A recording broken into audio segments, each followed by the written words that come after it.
Chapter 858. Above the vast sea of clouds, all kinds of flowing lights appeared and hovered in the air to observe. Green-winged Bat King and White Cloud Mountain Lord, these two titles were constantly being whispered. The two people everyone was talking about were hovering in the air, facing each other. Yin Peng's expression was originally gloomy, but when he heard people talking about when he became that brat's mount, he immediately shouted angrily, "Wei Chuanqiu, why do you want to harm me?" As expected, he exploded. Yu Qianqiu secretly clicked his tongue and quietly retreated a little to avoid being implicated. Wei Chuanqiu asked with a face full of suspicion, "Yin Peng, is there something wrong with your brain? Why don't you tell me when I have harmed you?" Yin Peng choked. He couldn't say that he had become someone else's mount. Seeing this, Wei Chuanqiu coldly snorted and said, "If you lose, then admit defeat honestly. Don't find all kinds of excuses. If you refuse to admit defeat, I can't do anything to you. Say it yourself. Do you admit defeat or not?" Yin Peng's eyes were like cold lightning, staring straight at Wei Chuanqiu. Wei Chuanqiu couldn't help but feel guilty. He immediately waved his hand and said, "If you don't admit defeat, then forget it. I won't force you, just pretend that nothing happened." Then he shouted to Yu Qianqiu, "Let's go." He turned into a flowing light and flew towards the mountains of clouds and the sea of fog below.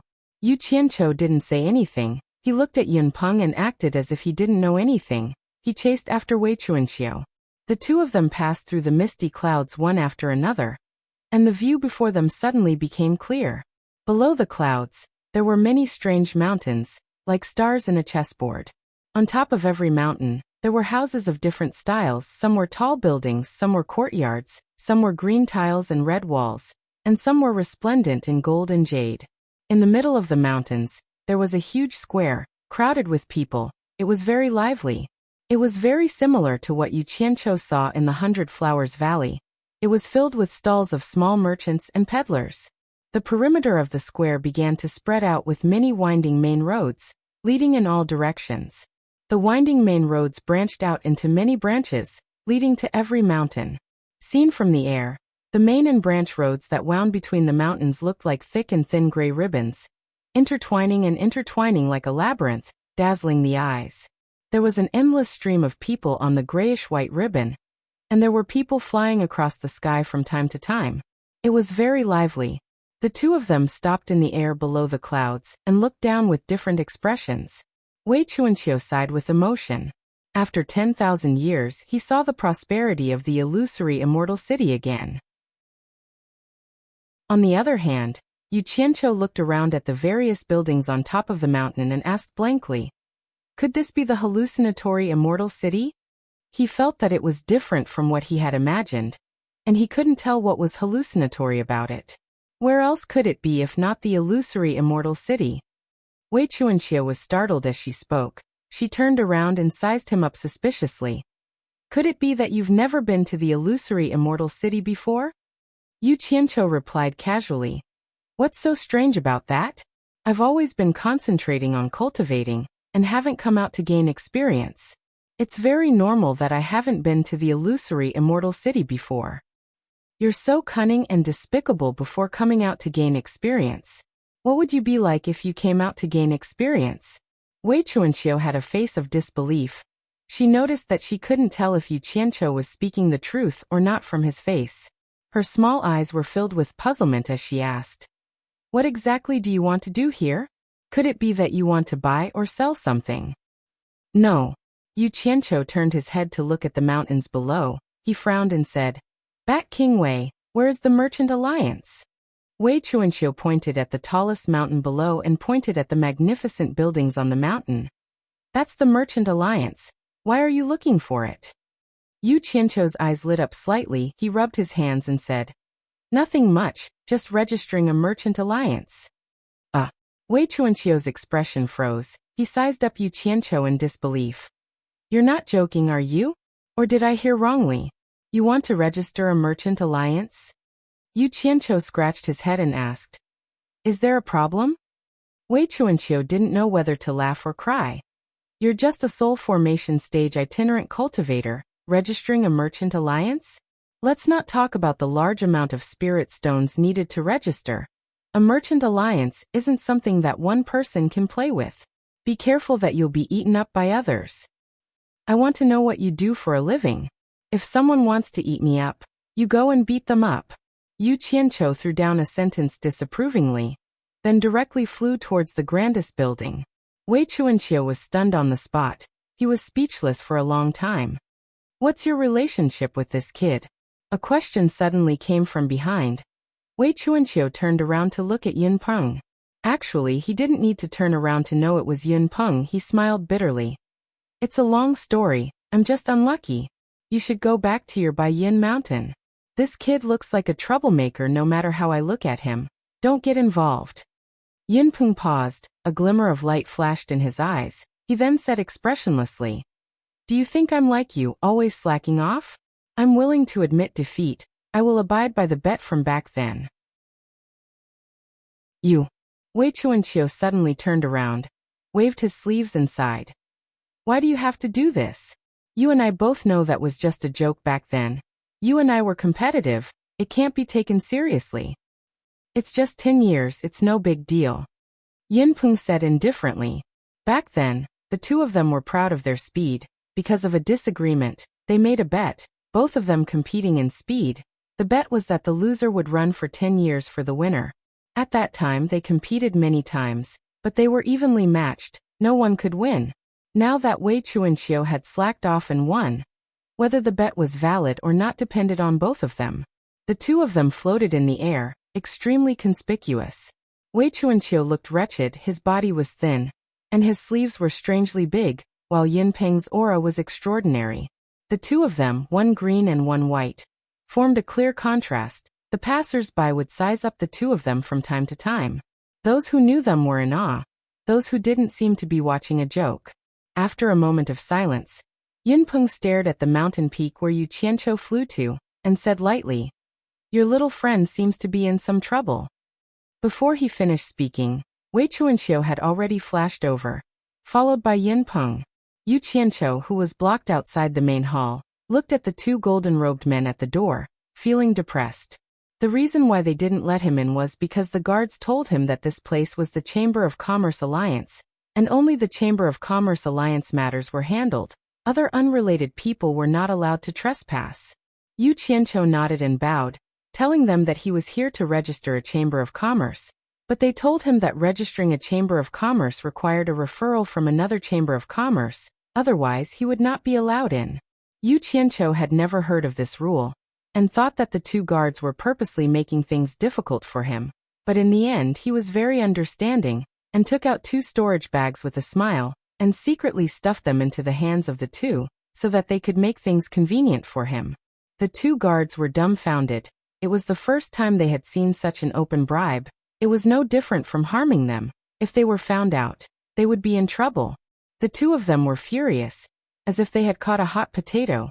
They could not wait to throw away the storage bags that Yu Qianqiu stuffed into them, and gave a serious warning. Is it too little? Motherf *cur. Even a guard's appetite is so big. Yu Qianqiu looked gloomy as he turned around to pick up the 2 storage bags. Coincidentally, Wei Chuanqiu and Yun Peng landed in front of him. Wei Chuanqiu's gaze swept over the 2 guards, asking suspiciously, "What did you stuff into them?"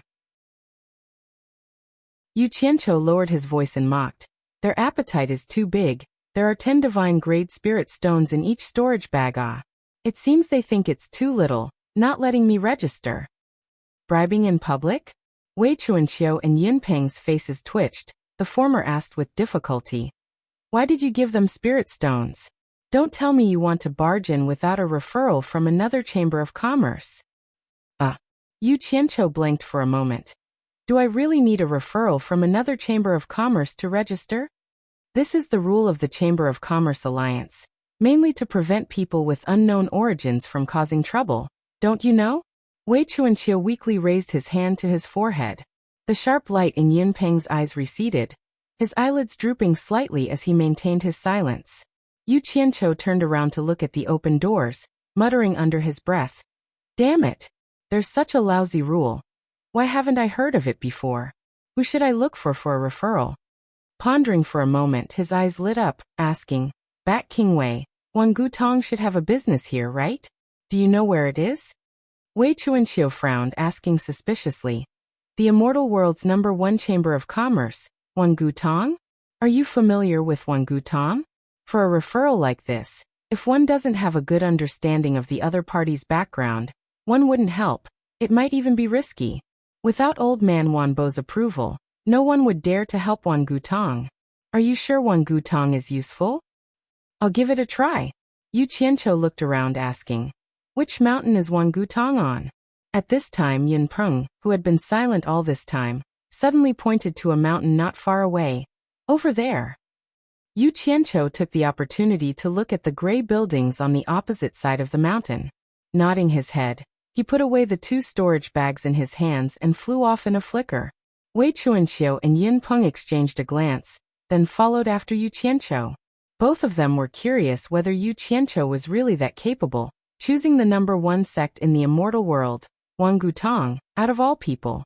The 3 of them landed in front of the gray hall on the opposite side.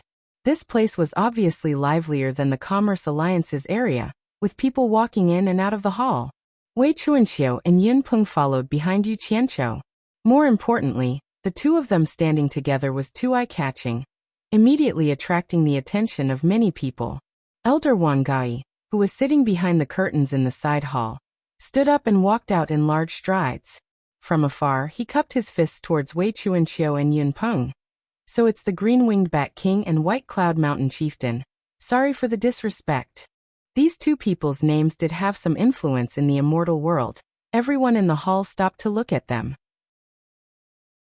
Wei Chuanxiu chuckled. So it's Gai Ah. Are you in charge of this place now? Both sides were obviously familiar with each other. I'm ashamed. I'm indebted to the sect master's kindness. Wan Gai said a few polite words.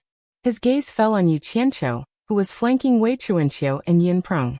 He cupped his fists in a somewhat surprised manner and said, Honored sir looks very unfamiliar. May I know who you are?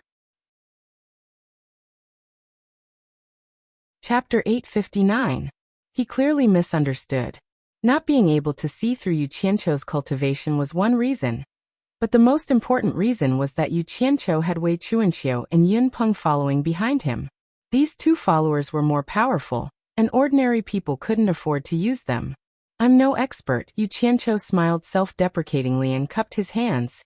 I'm Yu Qianqiu. Yu Qianqiu. Wan Gai was startled. He felt that the name sounded familiar, so he asked tentatively, You're the Yu Qianqiu who participated in the gathering of the God Ruin Realm? Yu Qianqiu was also startled by him. He calmed himself down and said, I did participate in the gathering of the God Ruin Realm. Is there a problem? He thought that Wan Ling and the others wouldn't spread the news that he was an immortal emperor's secret agent everywhere. He's Yu Qianqiu, so it's him. Whispers immediately came from the hall, and everyone's eyes were focused on Yu Qianqiu. Yu Qianqiu looked around blankly, as if he didn't think that he had already become so famous. Wei Chuanxiu and Yin Peng looked at each other speechlessly. They didn't know where Yu Qianqiu came from. How could so many people know him? This didn't match the identity of a spirit-severing rogue cultivator. The 2 of them didn't know that the people in the hall were even more confused about them. Why would early immortal Emperor Wei Chuanxiu and Yin Peng hang out with a mere spirit-severing rogue cultivator? After confirming that the person in front of him was indeed Yu Qianqiu, Wan Gai immediately looked at him in a new light. He didn't know what was going on between Yu Qianqiu and Wang Gutong, but he heard about Wan Ling holding Yu Qianqiu's hand in public.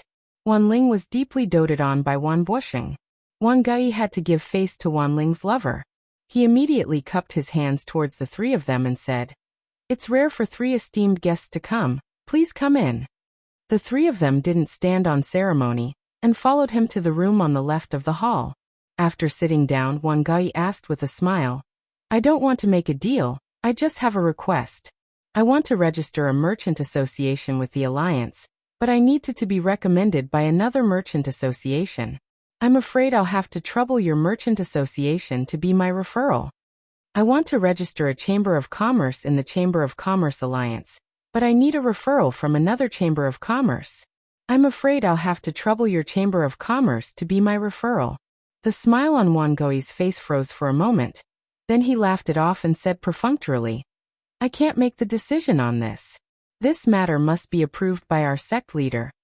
Yu Qianqiu didn't have the time to beat around the bush with him.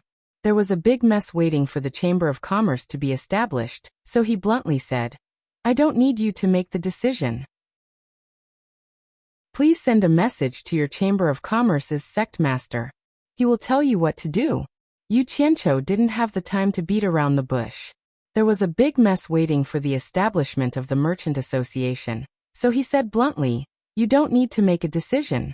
Please send a message to the master of your Merchant Association. He will tell you what to do. Wan Gui couldn't keep his smile. Even Wan Ling wouldn't talk to an elder like him.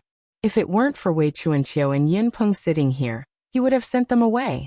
The faint smile on Yu Qianqiu's face didn't diminish. He stood up and slowly walked in front of Wan Gui. He said word by word, I don't want to have any conflict with you, but I don't have time to beat around the bush. I advise you to pass on my words to Wan Buxing as soon as possible. He naturally knows what to do. If you delay things, I'm afraid Wan Buxing won't forgive you. Wei Chuanqiu and Yin Ping looked at each other. They didn't know what was wrong with Yu Qianqiu. He actually dared to say such words. However, to their surprise, Yu Qianqiu's body actually faintly emanated the aura of a superior. He was like a completely different person compared to before. Insolent. Wan Gui's hair and beard stood on end as he barked. The name of our Merchant Association's master is not something you can call out. Yu Qianqiu's gaze turned cold. He casually took out the profound purple token and raised it up. My words have offended you, Elder Wan. Please quell your anger. Since Elder Wan is unwilling to help me contact your Merchant Association's master, then please help me pass my words to Wan Ling. When she gave me this token, she said that I can use this token to look for her if I need anything. Wan Gui suppressed his anger the moment he saw the token. This token represented Wan Gutong's reputation. It couldn't be easily damaged. He snatched the token from Wan Gui's hand, exasperated. Wait a moment. He turned around and left. Wei Chuanqiu stood up and circled around Yu Qianqiu twice.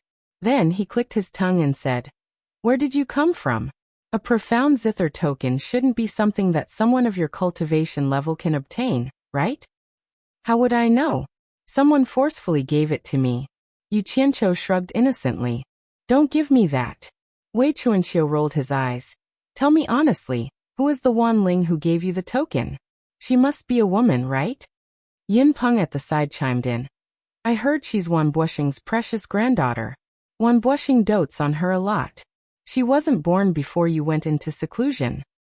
Wei Chuanqiu made a long O sound, an ambiguous smile hanging on his face. Not bad, brat. You actually got together with Wan Buxing's precious granddaughter. Amazing. Admirable. What kind of person do you take me for?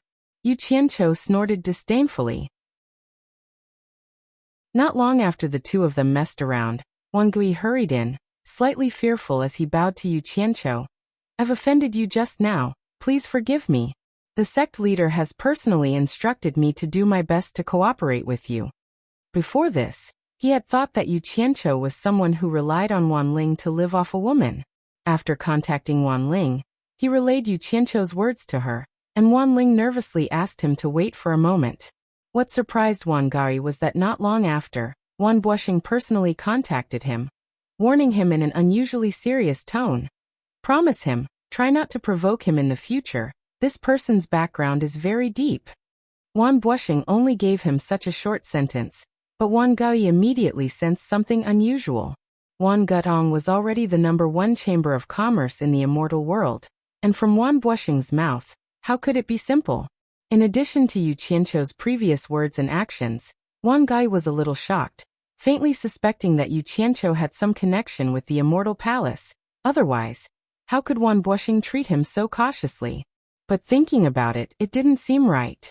The Chamber of Commerce Alliance was originally controlled by the Immortal Palace. If Yu Qianqiu was from the Immortal Palace, why would he need Wan Gutong's recommendation? No matter how he thought about it, he couldn't figure out the reason. But he knew that this Yu Qianqiu was not someone he could afford to provoke. No wonder that Yu Qianqiu said that if he delayed things, Wan Buxing would not forgive him. Suspicion flashed across Wei Chuanqiu and Yun Peng's eyes.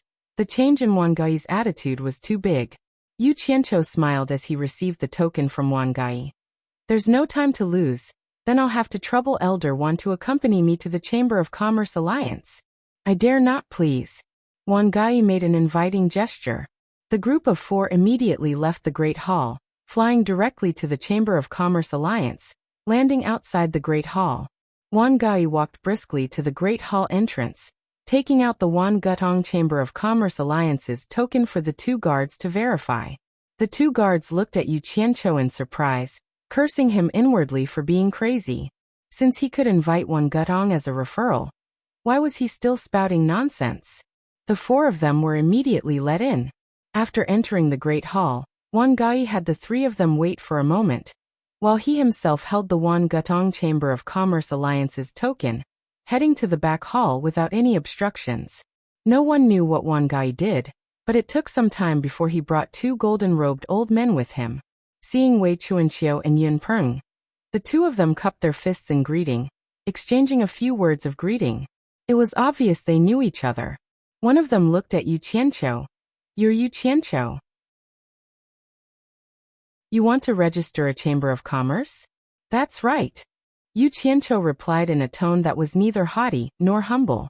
The 2 golden-robed old men exchanged a glance. Then one of them asked with an expressionless face, do you want to register a Chamber of Commerce that deals in a single business, or multiple businesses? Register as a multi-business merchant association. Yu Qianqiu said. The other party answered without hesitation. 50 billion divine-grade spirit stones. Yu Qianqiu knew he couldn't be stingy with this amount of money. Even though his heart ached, he still took out the 2 storage bracelets and handed them to the other party. That person counted the items carefully, then nodded to the other person. Not bad. Wei Chuanqiu and Yun Peng exchanged a speechless look. This Yu Qianqiu looked like he only had a broken storage pouch hanging on his waist. They didn't expect him to be so rich. Wang Gai's expression tightened. 50 billion divine-grade spirit stones was not something an average soul formation rogue cultivator could take out. This person's background was indeed not simple. Little did Wang Gai know that this amount of money came from their eternal trade association. The other golden-robed old man immediately inquired the name of the Chamber of Commerce, as well as the name of the Chamber of Commerce's president-cum-sec chief. Yu Qianqiu straightened his back. A sharp light flickered in his eyes as he replied in a sonorous voice. The World Commerce Chamber. Yu Qianqiu. His voice reverberated in the Great Hall. Everyone present could hear the strangeness in his voice, but none of them thought too much about it. This kind of situation was very common. Which person who came to register a Chamber of Commerce did not have high expectations for the Chamber of Commerce they registered with. The 2 golden-robed old men each held a jade archive in their hands, and put it away after they were done. One of them announced, the World Commerce Chamber's president-cum-sec chief, Yu Qianqiu, has completed the registration. The news will be announced to the whole immortal world tomorrow. With that said, the 2 golden-robed old men turned around and returned to the back hall. Wang Gai cupped his fists at Yu Qianqiu, congratulating him. Congratulations, Sec Chief Yu. Congratulations to the World Commerce Chamber for establishing a branch in the immortal world.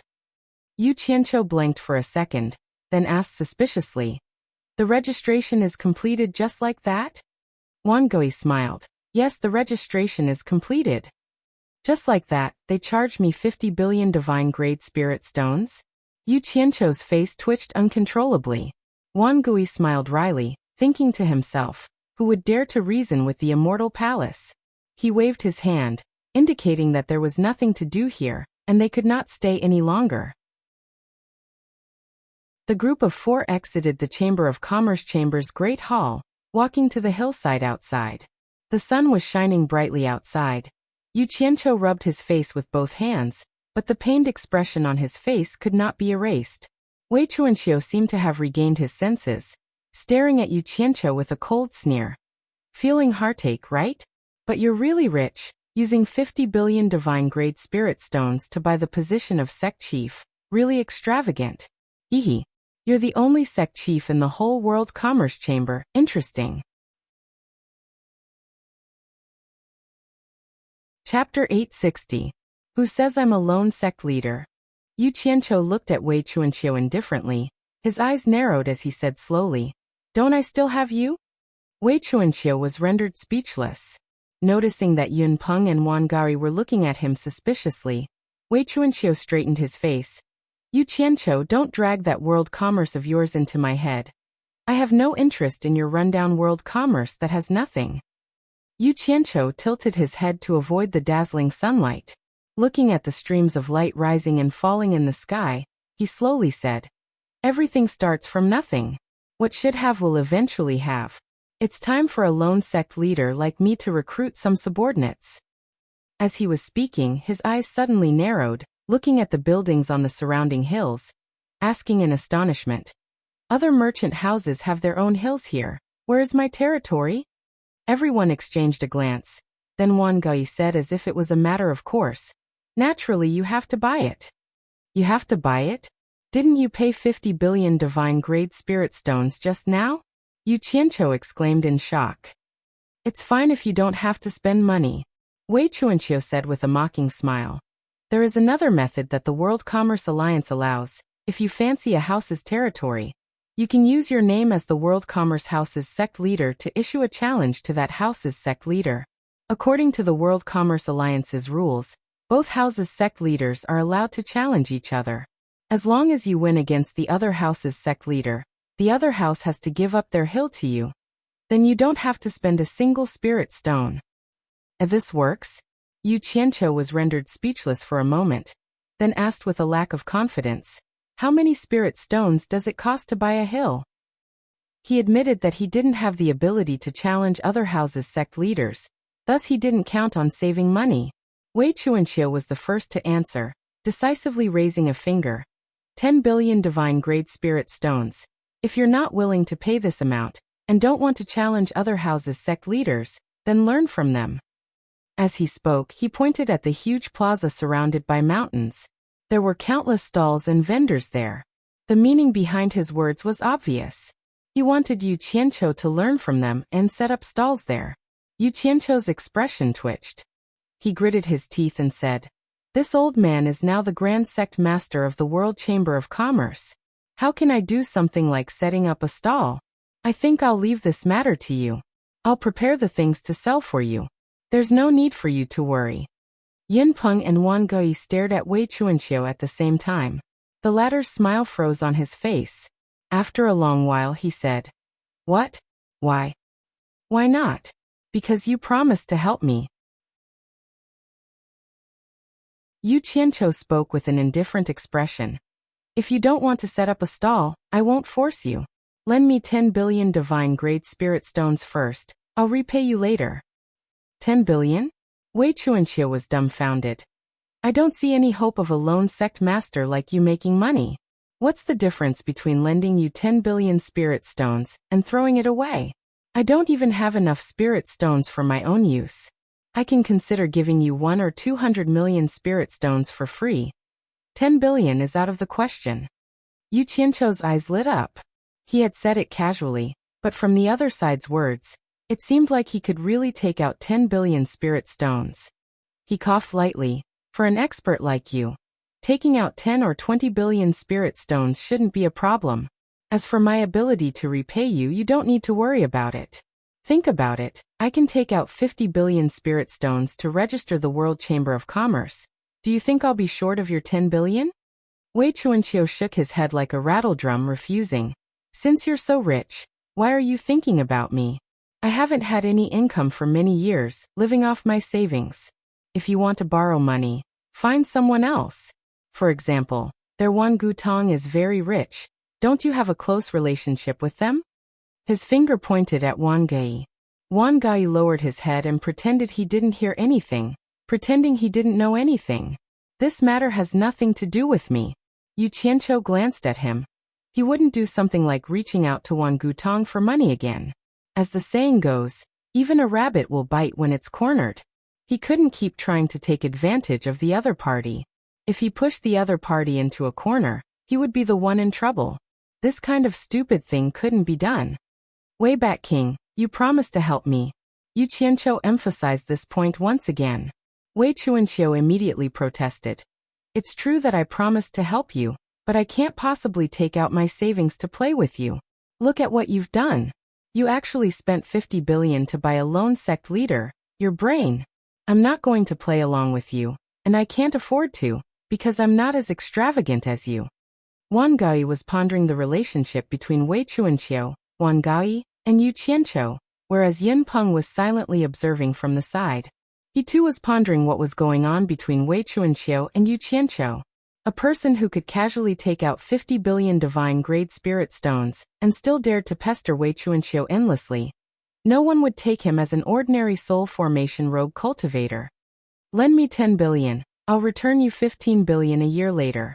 Yu Qianqiu stated nonchalantly. Yin Peng and Wang Gaoyi exchanged a surprised glance. This interest was really high, a little too high. I don't. Wei Chuanqiu's refusal was stuck in his throat. The mustache above his lips curled up, and a hint of melancholy flickered in his eyes as he asked in a doubtful tone. Are you sure you'll return me 15 billion a year later if I lend you 10 billion? This high profit made him feel conflicted. Yu Qianqiu smiled as he untied the storage bag at his waist, handing it over to Wei Chuanqiu. I won't force you.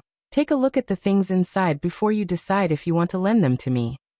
Wei Chuanqiu received the storage bag suspiciously, and after a brief inspection, his eyes widened in shock as he swiftly took inventory of the things inside. There was a big pile of immortal herbs inside. Each one of them was worth 100 million spirit stones. There were at least 100 billion inside the storage bag. Wei Chuanqiu swallowed with difficulty, raising his head. These? Yu Qianqiu immediately waved his hand, cutting Wei Chuanqiu off, pulling the storage bag back with a smile. It's enough that you've seen it, don't spout nonsense. I only have one question for you. Are you going to lend it to me or not? In fact, he could easily take out some of these immortal herbs to exchange for 10 billion spirit stones, but he didn't want to reveal the fact that he had a large amount of immortal herbs in his possession. The reason why he registered the world commerce firm in the immortal world was similar to money laundering. He needed a platform to launder his name. The world commerce firm was doing business normally, so it was normal for it to have immortal herbs for sale. No one could say anything about it. It wasn't that he didn't have any other way besides borrowing money from Wei Chuanqiu, but he needed an expert by his side to protect and escort him. Borrowing 10 billion spirit stones for a year, and paying 5 billion spirit stones in interest, it wasn't like he had too much money to spend. The key was to bind his interests with Wei Chuanqiu and pull him onto the pirate ship together. Relying on words and threats wasn't a long-term solution. I'll lend it to you. Wei Chuanqiu agreed in an unusually decisive manner, and quickly took out a storage bracelet. Before handing it over to Yu Qianqiu, he didn't forget to warn him. I'll say the ugly words first, if you dare to lie to me. Don't blame me for falling out with you. Yin Peng and Wang Gaoyi looked at each other, not knowing why Wei Chuanqiu's attitude had changed so completely, but it was definitely related to what Yu Qianqiu had shown him. It was also because of this that the items in the storage bracelet were very attractive to the two of them, but looking at Yu Qianqiu's intentions, it seemed like he didn't want a third party to know about it, so the two of them could only suppress their curiosity. My character is the best guarantee. Yu Qianqiu took the storage bracelet and counted it as he praised himself. The number wasn't bad. There wasn't a piece more or less. He wore the storage bracelet on his wrist in satisfaction, his eyes already sweeping across the surrounding mountains, as if he was choosing a mountain. However, after a while he frowned. He discovered that all the places he could see were occupied by people. This area of mountains surrounded the square. It should be the most prosperous area. His gaze paused for a moment when it landed on Wangutong's mountain peak. Then he pointed in a circle and said, "Are the sects that occupy this mountain peak all the big sects in the immortal world?" That's right, the top-ranked sects in the immortal world are all gathered in this area. The further you go, the weaker the sects become. For example, the world commerce firm that you registered can't even be considered a beginner. I'm afraid it can only be in the outermost area. However, if you become strong enough in the future, you'll have a chance to stand at the front. Wei Chuanqiu explained seriously. There was no other way. He had already invested a large sum of money, so he naturally hoped that Yu Qianqiu could earn a lot of money as soon as possible, and then return it to him, allowing him to make a fortune as well. Looks like I can only find a mountain to make do with first, and raise the banner of the world commerce firm here. Let's go. Let's go pick a place. Yu Qianqiu called out to Wei Bat King and left, while the other two followed on their own initiative. There was no dense cloud covering the sky inside Hallucination Immortal City. It was clear that this place was also covered by a large array. Although it was difficult to spy on the situation below from high up in the sky, it was different from the protective array that Yu Qianqiu had seen in the human world. This place could be entered and exited at will, without any obstacles. The group of four flew around the periphery of Hallucination Immortal City. There were many empty mountains at the periphery of the large array, but none of them satisfied Yu Qianqiu. However, places with good mountains and water had already been picked by others. In the end, they had no choice but to pick a high mountain with a waterfall. Once they landed, a golden-robed man immediately appeared and greeted them warmly. His attitude was clearly different from the other people from the Immortal Palace.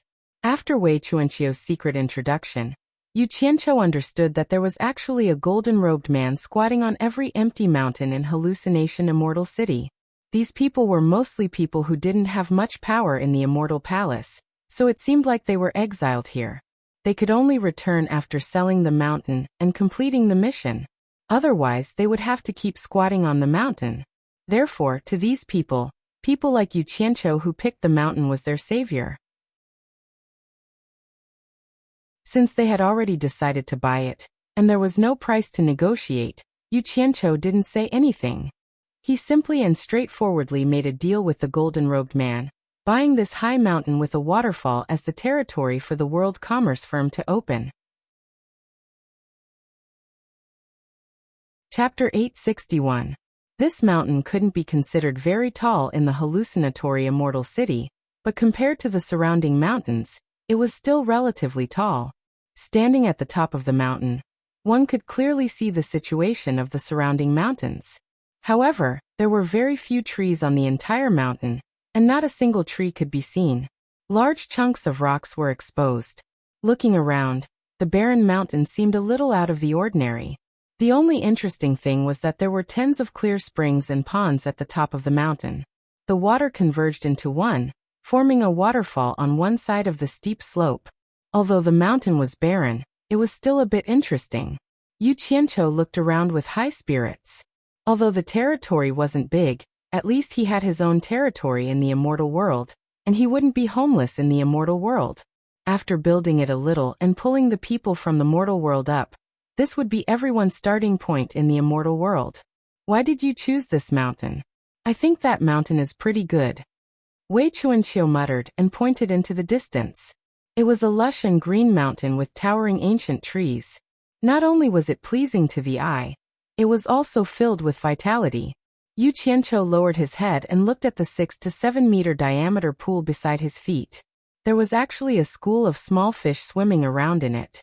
He didn't know how they got to the top of this mountain. He pointed and a fist-sized crystal ball of water floated up from the pool. Inside it was a frightened and uneasy fish that was scurrying around. Bat King Wei, you don't understand. Doing business is all about feng shui. A place with water represents fortune. Especially this running water. It represents an unending stream of fortune. If we occupy this mountain, we will definitely be rolling in money in the future. Do you believe it? Yu Qianqiu said with a smile. The water ball landed in his palm, and the small fish inside became more and more anxious. Every time its head bumped against the water ball, it would create a ripple. Unfortunately, it was unable to break through the circular water screen. What does feng shui mean? Wei Chuanqiu was stunned. He looked at the other two with a questioning gaze. Yin Peng and Wan Gai also looked at each other, their faces full of doubt. It seemed like they had never heard of this before. Feng shui is the meaning of luck. Those who have feng shui will be able to do everything smoothly. This is a very profound spell, and I only know a little about it. Yu Qianqiu casually bluffed. It was really difficult for him to explain anything. The water ball in his hand was thrown back into the pool, and it quietly melted into the water. The small fish scurried around for a while before hiding in the cracks of the rocks at the bottom of the pool, not daring to come out. The three of them looked at each other, feeling a little confused by what they were hearing. Wei Chuanqiu knew that Yu Qianqiu had some incredible tricks up his sleeves. Even though she didn't completely believe him, she still believed him a little. She probed. Are you saying that as long as we occupy this mountain, we will be able to bring fortune? Of course, Yu Qianqiu's eyes flashed and he said indifferently, but it still needs to be modified by me. After saying that, he leaped into the air and carefully looked at the gushing waterfall, preparing to make good use of it. The few of them didn't know what he was looking at, so they also came to take a look. After looking for a long time, they couldn't see anything. However, they saw that Yu Qianqiu had leaped to the front of the waterfall. He stretched out both of his palms from his sleeves and pressed them against the waterfall, causing the water to splash everywhere. No one knew what he was doing. After a while, the few of them finally saw some clues. They found that Yu Qianqiu was adjusting the mountain behind the waterfall. As the mountain changed, the waterfall that was flowing straight down stirred up large patches of white water. After a while, they saw that the water had stirred up a big Tian character. After making this character, Yu Qianqiu grasped the right amount. The speed at which his palms rose and fell increased, and a down character appeared once again. Not long after, the four huge words World Chamber of Commerce stood erect on the slightly slanted mountain with an awe-inspiring aura. Each word emitted a hua-hua sound of surging water. The different pitches produced by the four words seemed to be announcing to everyone that this was the World Chamber of Commerce. In an instant, the entire mountain became extraordinary. Wei Chuanqiu and the others looked at each other speechlessly. They found that after Yu Qianqiu's actions, this mountain really did have a bit of a treasure land of feng shui. Yu Qianqiu also flew into the air to look at it from all different angles. The corner of his mouth hooked into a smile. It seemed that he quite liked his masterpiece. When the Chamber of Commerce Alliance announced the newly established World Chamber of Commerce, it didn't attract much attention in the immortal world. What really made people remember this Chamber of Commerce was the mountain that the World Chamber of Commerce had transformed. First, some passers-by discovered it by chance. Then it spread from 1 to 10, and from 10 to 100. In the end, everyone knew about it. The four characters World Chamber of Commerce, formed by the water, immediately became a spectacle in the illusory immortal city. Every day many people would come to watch. There were even many people who came from afar after hearing about it. They all marveled at this simple yet extraordinary masterpiece. There was no doubt that no matter how strong this newly established World Chamber of Commerce was, this masterpiece alone was enough to let everyone know that there was such a World Chamber of Commerce in the immortal world. It was a simple idea, but like a stroke of genius, it instantly made the World Chamber of Commerce's name known in the immortal world. Many small chambers of commerce even lamented why they didn't think of this in the first place. This was such a good opportunity to make their own Chamber of Commerce famous. Everyone sighed at themselves for letting go of such a good piece of territory. It should be known that many small chambers of commerce had been operating for many years, but were still unable to make their Chamber of Commerce famous. For example, the tiny Four Links Chamber of Commerce had been operating in the immortal world for many years. It was even the painstaking efforts of several generations of people in the immortal world. Yet, when they announced their name, most people in the immortal world didn't know of the existence of the Four Links Chamber of Commerce. They didn't even know if they existed, so why would they do business with them? When doing business, the fame of the Chamber of Commerce often represented the amount of profit. There was no doubt about this. Everyone understood this. Look at the World Chamber of Commerce. They didn't even know when they would open for business, but their Chamber of Commerce was already famous. The reason was none other than the contribution of those few characters on the mountain. Those few characters were worth countless years of blood and sweat.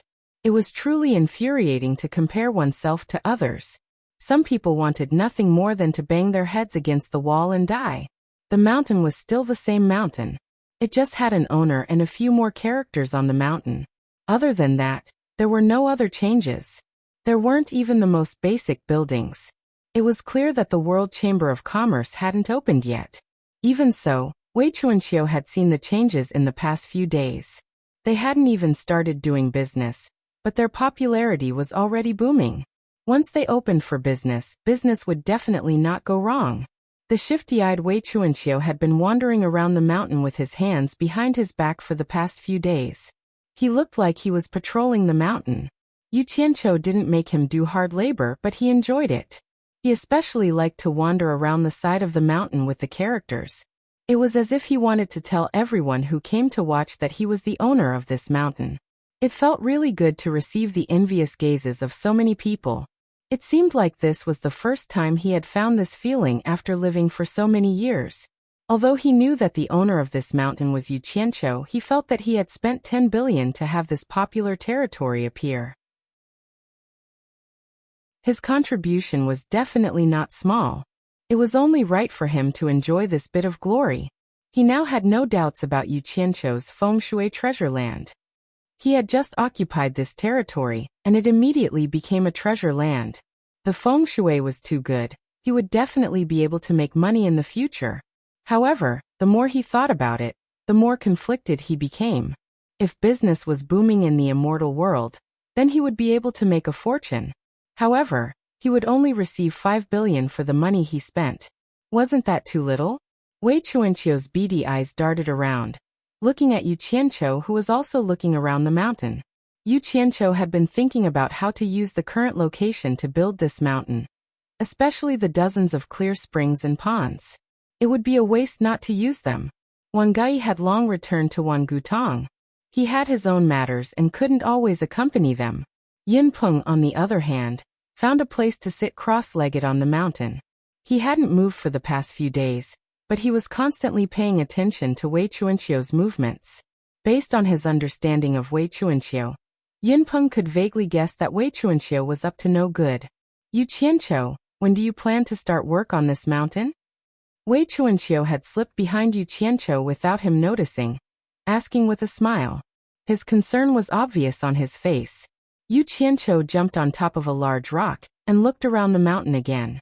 His gaze gradually became resolute, as if he had made up his mind. He nodded slowly. I'll find people to start work in the next few days. Hehe. That's good, that's good. Such a good feng shui treasure land is really a waste. Cough cough. That. Wei Chuanqiu's smile suddenly became serious. She said solemnly, it will definitely cost a lot of money to make the whole mountain look good. Have you prepared the money? Yu Qianqiu looked at him in surprise. Since when did Wei Chuanqiu become so concerned about him? He couldn't figure it out. Money is dead, but people are alive. Can a living person be stumped by money? Don't worry. I will think of a way. AI. It's not that I want to scold you, but you're really too much. Didn't I promise to help you? Why do you have to think of other ways to help me? Wei Chuanqiu also jumped on top of the large rock, standing beside Yu Qianqiu. He looked around. If we really want to build this mountain to look good, I'm guessing we'll need to spend several 100 million divine-grade spirit stones. If it's not convenient for you, I can lend you some 1 billion more. Is that enough? Yu Qianqiu blinked for a second, looking at Wei Chuanqiu from head to toe with disbelief. It was as if he had heard something out of the Arabian Nights. He couldn't tell if he had heard wrong. Picking his ears, he asked suspiciously, did you just say you want to lend me another billion divine-grade spirit stones? Chapter 862. Wei Chuanqiu waved his hand to stop him. Based on our relationship, you're treating me like an outsider. How about this? Before he finished speaking, he secretly glanced at Yun Peng, who was sitting cross-legged not far away, and then transmitted his voice in a low voice. I estimate that the immortal herbs in your storage bag are worth hundreds of billions. I gave you 10 billion before, and now I'll give you another billion. It's almost a tenth of the price of the immortal herbs in your hands. How about this? You don't have to return the money in a hurry. Saving more money to develop the world commerce is the right way. Just let me take 10% of the world commerce's shares. I don't want any more. What do you think? If you agree, I'll give you another billion immediately. Yu Qianqiu leaned back slightly and sized him up. He could tell that this old bat was also a fellow who only cared about money. He coughed and said, It's not appropriate to always take out your own capital. Forget it, I'll think of another way. Don't. Wei Chuanqiu's eyes widened. He stopped transmitting his voice and pretended to be angry. Based on our relationship, there's no point in treating me like an outsider. Damn it. You were so stubborn when I wanted to borrow money from you. Now you're not treating me like an outsider. Yu Qianqiu shook his head. I don't want to treat you like an outsider either. But you can see that my cultivation is shallow. If the world commerce is destroyed one day, you'll lose everything. I really don't want to harm you. Don't worry. Whoever wants to destroy the world commerce's business will have to go through me first. Wei Chuanqiu patted his chest and guaranteed righteously. Then he took out a storage bracelet that he had prepared before coming and stuffed it into Yu Qianqiu's hand. He said solemnly, "This is 1 billion. It's settled." Yin Peng, who had been staring at them, shook his head slightly and closed his eyes slowly. Yu Qianqiu looked at the bracelet in his hand and raised his brows. This is not impossible. Old bat, I'll say the ugly words first. No matter how much money you invest, without my permission, you are not allowed to interfere with the world commerce's business. If you agree, then it's fine. If you don't, you can take the money back. This. Wei Chuanqiu hesitated for a moment. If he didn't care about anything, wouldn't he have the right to care after spending more than 10 billion? This was not a small amount of money. Don't worry, I won't leave you out once we earn money. Just wait for your share, Yu Qianqiu added. If he didn't want to tie them down with benefits, he wouldn't want any outsiders to participate in World Chamber of Commerce's business. Wei Chuanqiu gritted her teeth and made up her mind. I believe you. It's settled then. Upon hearing this, Yu Qianqiu immediately put away the storage bracelet and laughed. Bat King Wei, you can rest assured. I guarantee that the money you get will be more than enough. Once the World Commerce Association became famous, many people naturally began to pay attention to who the sect master of the World Commerce Association was. On the wide square surrounded by mountains, it wasn't wrong to say that there were too many people and too many mouths. These days, the person who wasted the most of their mouths was the sect master of the World Commerce. Once 3 to 5 people met, they immediately started exchanging pointers. Someone asked the moment they met, "Have you heard? The sect master of the World Commerce Association is that Yu Qianqiu who killed all the disciples of Heartless Palace in the ruins of God."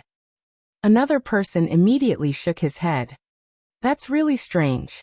How could a mere soul formation stage loose cultivator take out 50 billion to register the World Commerce Association? Someone at the side immediately interrupted.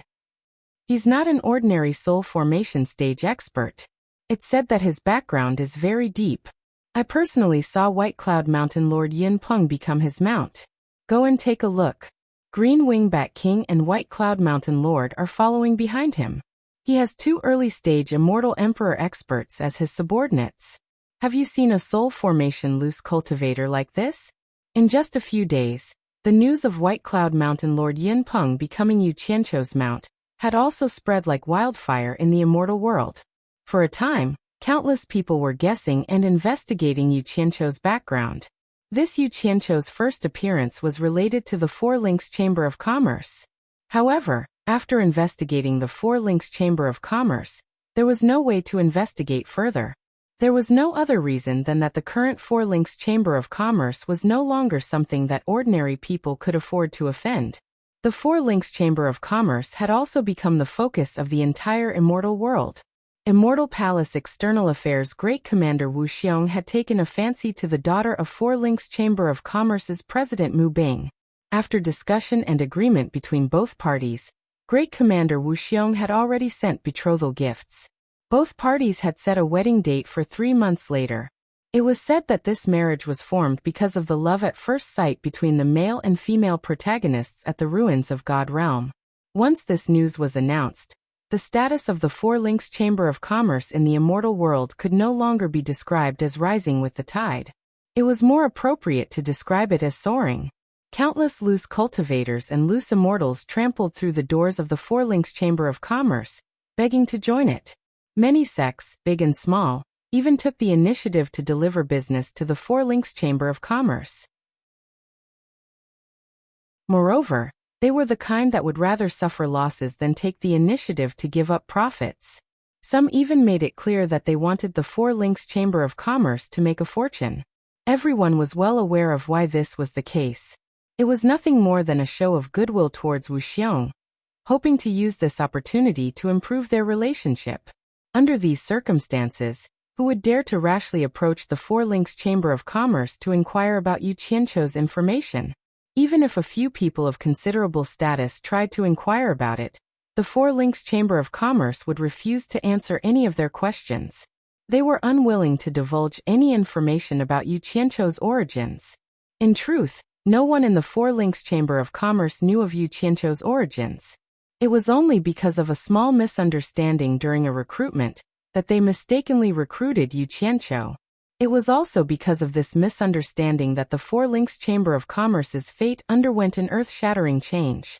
If it wasn't for Yu Qianqiu raising his hand and shouting, the Four Links Chamber of Commerce would not have had the opportunity to organize enough people to go to the Divine Ruin Realm. They would also not have met Wuxia, and naturally, the Four Links Chamber of Commerce would not exist today. When Yu Qianqiu learned of this news, he was sitting in the inner room of the hallucinatory Immortal City's everlasting Great Hall, chatting with Wan Gai. His main purpose was to ask Wan Gai to help him find people to build his territory. At the same time, he also learned from Wan Gai that Mu Tianjiao and Wu Xiong were going to marry. The two of them fell in love at first sight. Yu Qianqiu was stunned when he heard this. As the main character who had the chance to have an ambiguous relationship with Mu Tianjiao, he really did not see any signs of love at first sight between Wu Xiong and Mu Tianjiao. So no matter how he thought about it, he could not understand how these two people with such a huge disparity in status could get together. Wan Gai, who was sitting next to him, was also stunned when he saw his reaction. Then he suddenly came to a realization. He clapped his hands and laughed, saying, "That's right. I heard that your relationship with eldest Miss Mu is not bad. You even fought side by side in the Divine Ruins realm. I believe your relationship is not shallow. Now that eldest Miss Mu is about to marry Great Commander Wu Xiong, this relationship will definitely be of help to the World Chamber of Commerce in the future." Haha. I actually hope so. Yu Qianqiu smiled politely, but he was a little worried in his stomach. Back then, Mu Tianjiao had abandoned her pride as a woman to confess her love to him, but he had rejected her. He did not know if she would bear a grudge against him. He had always been suspicious of a woman's tolerance in this aspect. If Mu Tianjiao wanted to show him some face and got married to Wu Xiong, then it would be troublesome. I hope that's not the case. Curse those two next door, Du Feng and Hoi Yunlong. These two fellows are really useless. They made the first move and didn't even get that girl, causing this daddy here to be on tenterhooks. I'll curse you too when I get the chance. Yu Qianqiu thought to himself.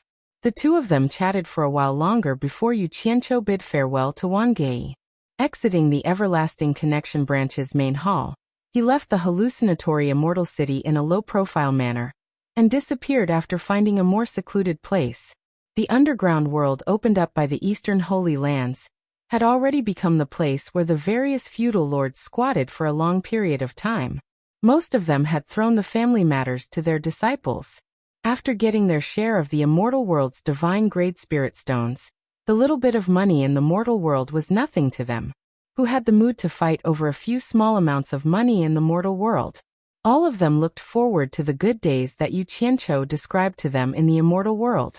As a result, all of them took the initiative to guard the transmission array below the Holy Palace, to prevent it from being destroyed. One must know that this transmission array was the only link to the immortal world in everyone's hearts. They couldn't afford to damage it.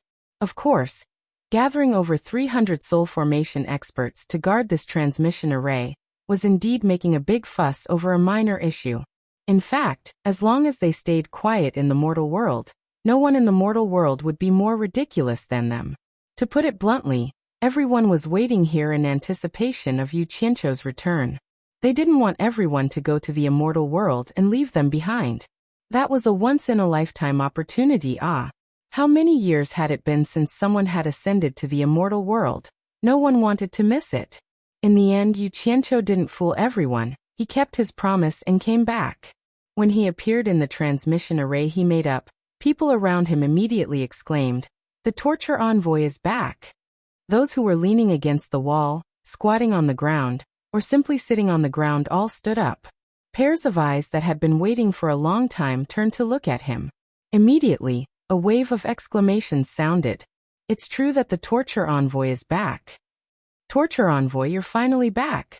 Yu Qianqiu almost jumped in fright when he appeared. A large group of people were squeezed in the passageway. It was a dense black mass. No matter how he looked at it, they looked like a group of refugees. Yu Qianqiu looked at them seriously and said, "What's going on? Why are you all hiding in this dark place?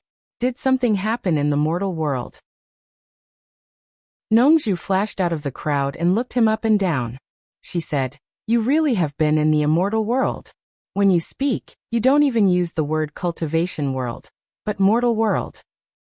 As he spoke, he turned around and asked the crowd, "Brothers, this level is a little different from ours." The crowd immediately burst into laughter, with a hint of expectation in their laughter. Yu Qianqiu looked at them and thought, "Well, nothing must have happened. I worried for nothing." Then he waved to the crowd and said, "Everyone be quiet. I have good news for you." Chapter 863. As soon as he said that, the laughter reverberating in the underground space stopped. Everyone held their breaths, revealing a faint expression of excitement and anticipation. Yu Qianqiu smiled faintly at the people in the tunnel. "I'm currently making preparations in the immortal world. The day we go to the immortal world to conquer the world is not far away. The countdown has already begun." "How long more?" Nongzhu asked excitedly. Actually, this was what everyone wanted to know as well. Yu Qianqiu smiled but didn't answer. He looked around the crowd and asked, "Is Sikongju here yet?" As soon as he said that, someone shouted from the back of the crowd. Sikongju immediately teleported in front of him and bowed. "Greetings, torture envoy." Yu Qianqiu nodded and said, "I've established a merchant association in the illusionary immortal city in the immortal world. It will be the starting point for everyone to establish a foothold in the immortal world. The name of this merchant association is World Merchant Association.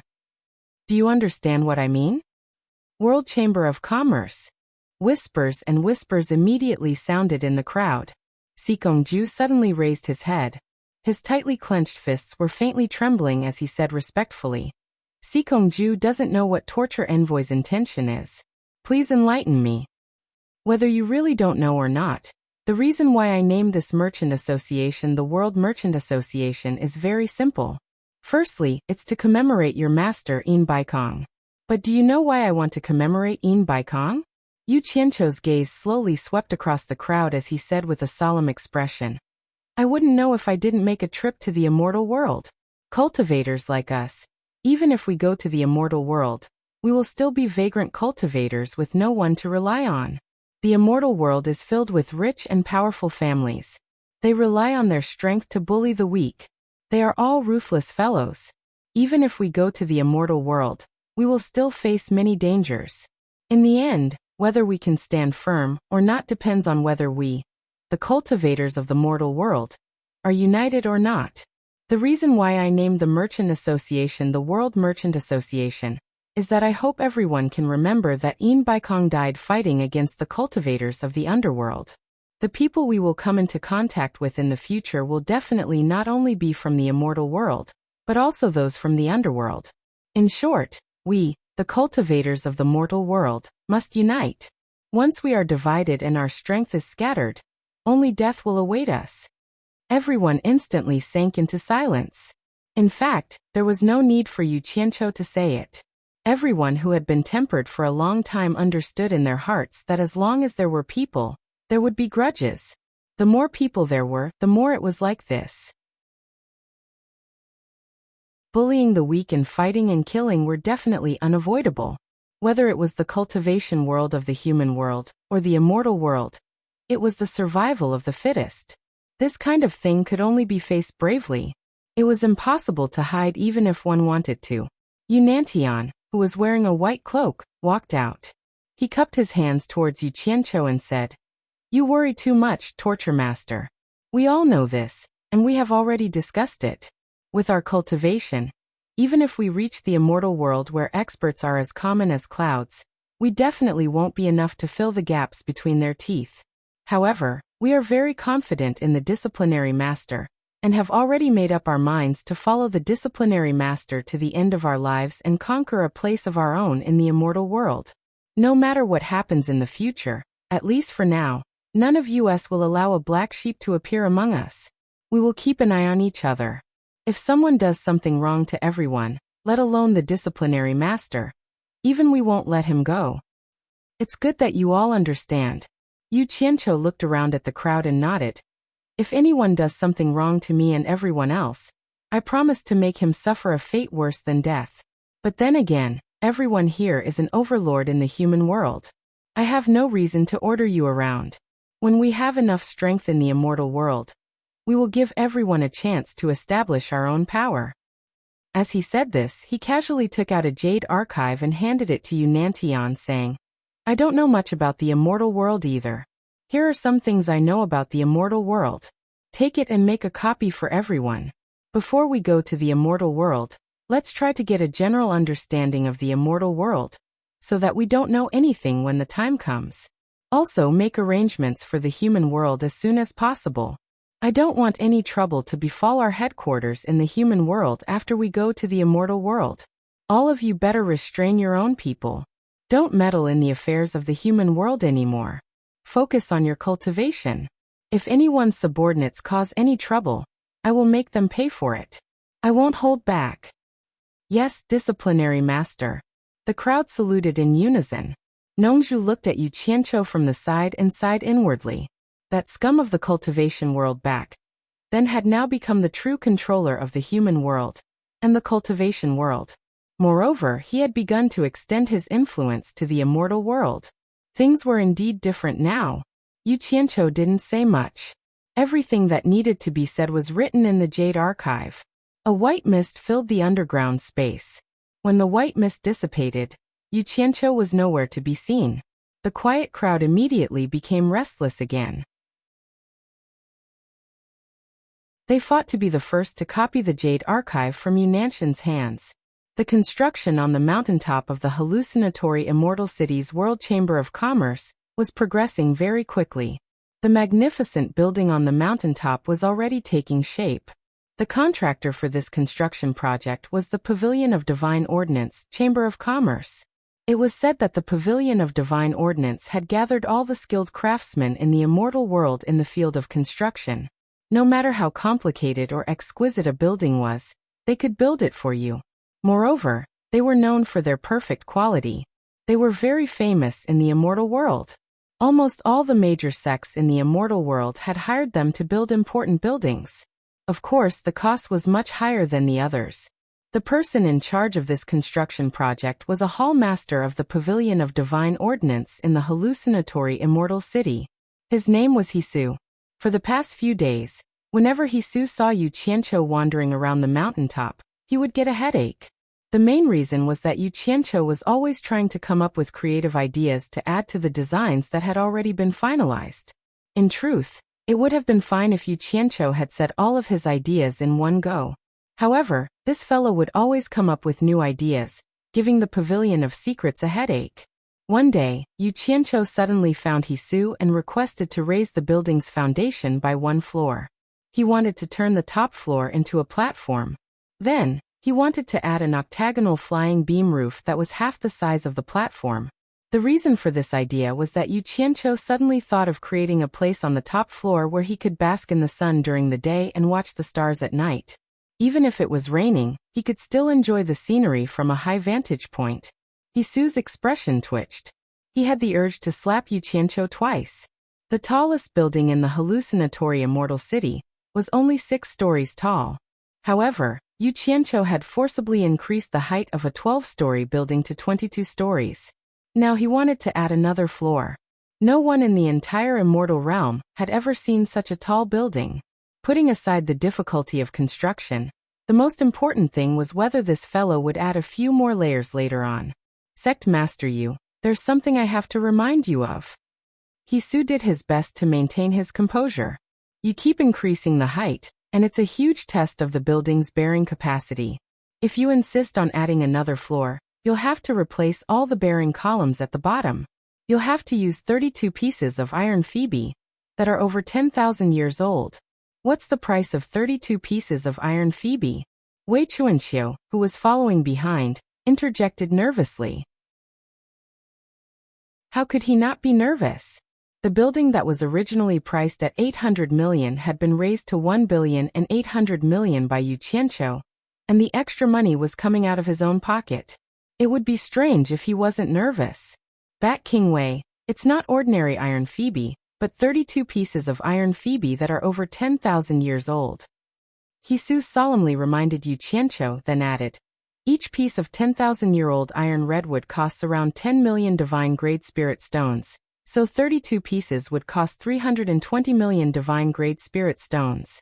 Moreover, this kind of renovation will cost us a great deal of energy, so you must add another 500 million divine-grade spirit stones for this renovation. Another 500 million? Wei Chuanqiu's eyes widened in shock. Bat King Wei, take out another 500 million. Yu Qianqiu reached out his hand disapprovingly. Wei Chuanqiu staggered several steps back, shaking his head in fear. I won't give you any more spirit stones. Who knows when you'll be done with this again and again?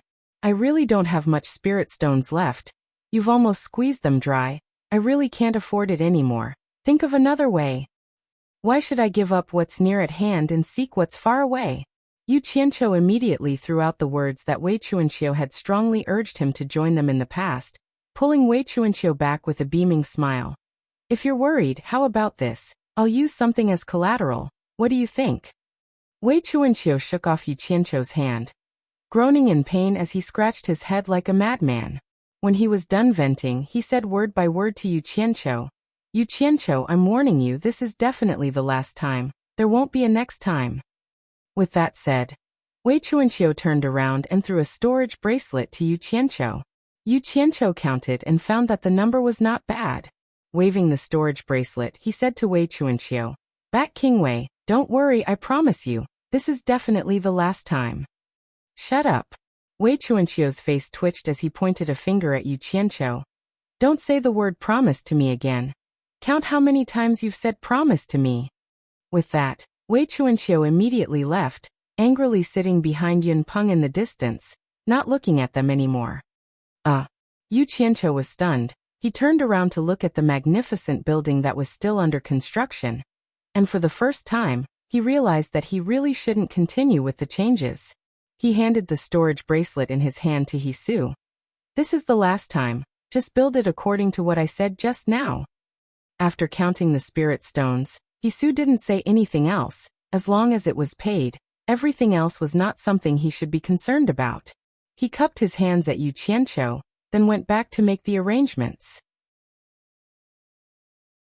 A month later, a magnificent building that stood at the peak of the mountain, with 23 floors and a height of more than 80 meters, finally appeared.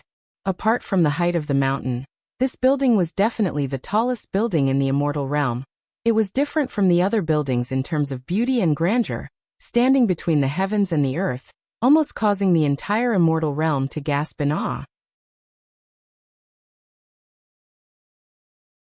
Chapter 864. The excitement caused by the words, World Chamber of Commerce, written on the mountain had just subsided when World Chamber of Commerce's grand skyscraper appeared once more, attracting the attention of many in the world of immortals. Some people who had yet to see the waterfall couldn't help but run over to take a look when they heard of the grand skyscraper. Some people who had seen World Chamber of Commerce's waterfall were on their way back. When they heard the news, they immediately cursed the World Chamber of Commerce for being a troublemaker. But cursing was cursing. They turned around and rushed back to World Chamber of Commerce. In the end, the tourist craze this time was even greater than before. For a time, the air around World Chamber of Commerce was bustling with activity. Streams of light gathered from all directions and stopped in the air to watch, all of them marveling at the majesty and grandeur of the building.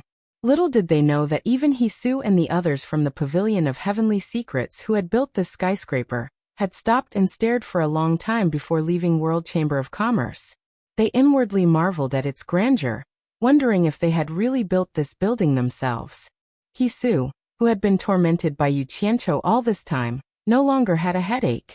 Because he had never had the experience of building such a skyscraper, he had encountered many problems during the construction.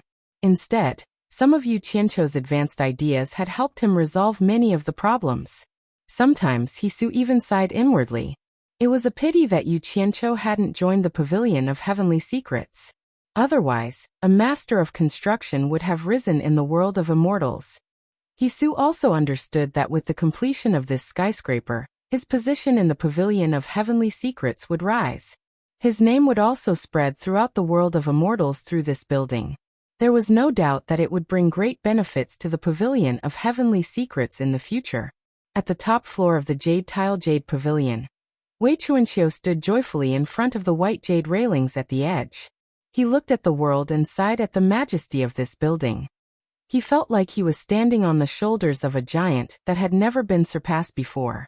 It was a wonderful feeling. Previously, he had spent a huge sum of money to build it, and it had caused him great heartache. He had even ignored Yu Qianqiu for a while. Now, under the gazes of tens of thousands of people, he felt that Yu Qianqiu did not do anything wrong. Among the crowd watching from the air, there were people who wanted to personally land on this tall building to experience it, who knew that before they could even get close, Wei Chuanqiu's gaze was like lightning as he suddenly stared at them. In a low and cold voice he shouted, "The world commerce has not opened yet. If anyone dares to trespass without permission, don't blame me, Wei Chuanqiu, for killing them." Immediately, some of the restless people did not dare to step forward. Everyone could only watch from afar. One must know that there was another person who had always been at odds with Wei Chuanqiu, and that was White Cloud Mountain Master Yin Peng, who was equally as famous as Wei Chuanqiu. For Wei Chuanqiu to say these words without Yu Qianqiu's permission, it was as if he was treating this place as his own home. Yin Peng, who had always been unperturbed, was also slowly walking on the spacious top floor, slowly feeling this world-shocking masterpiece. In the center of the flying beams and painted rafters, there was a dark purple smooth round table with several round stools of the same color. A cool breeze blew gently on top of the tall building. Yu Qianqiu sat there, his 5 fingers rhythmically tapping on the table as he quietly pondered. Perhaps many people felt that there was no need to build such a tall building, and that it was unpractical to attract attention. However, for Yu Qianqiu, it was very necessary. This was because the world commerce was not like other sections. The other sects only occupied a mountain in hallucinatory Immortal City as a branch business. Most of the people were still in the sect, so it was fine as long as there was enough space.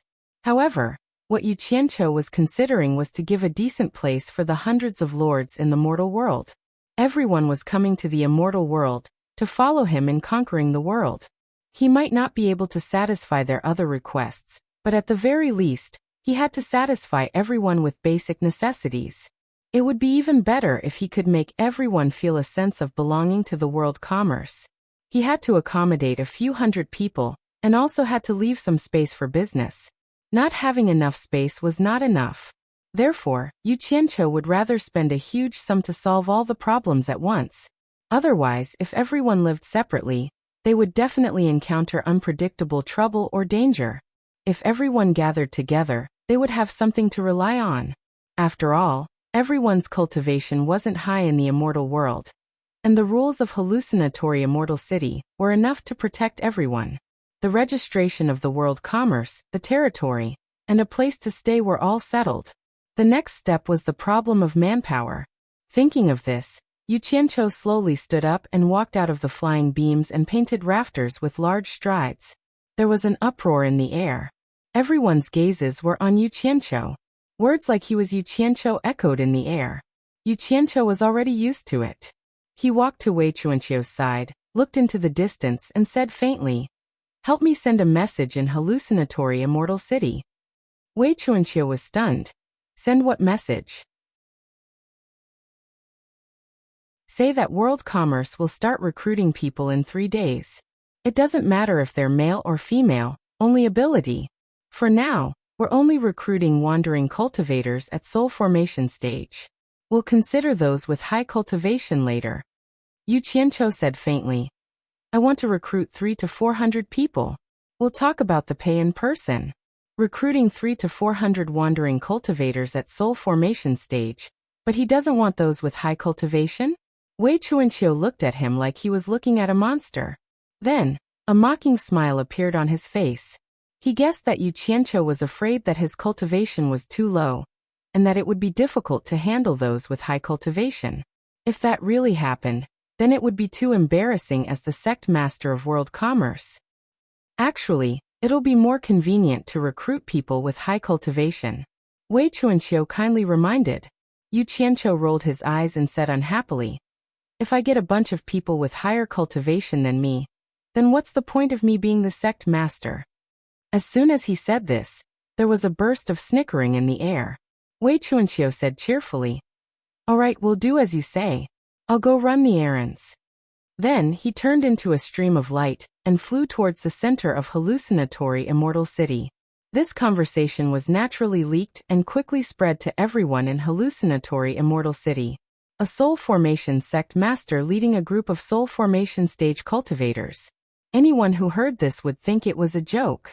Everyone felt that such a weak world commerce would be eaten up by others sooner or later. 3 days later, in a hidden valley near hallucinatory Immortal City, more than 300 soul formation stage lords from the human world brazenly appeared. Nongzhu looked left and right and said, this is the immortal realm?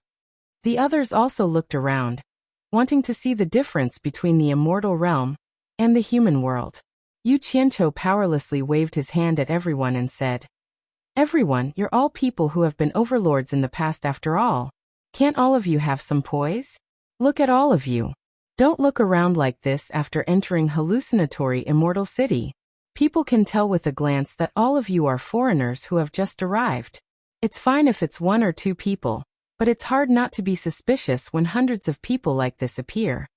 The group of people laughed embarrassedly. Yu Qianqiu looked around and said in a deep voice, it's not suitable for me to stay here for long. Just do as I said earlier, and there won't be any problems. After that, he quickly disappeared.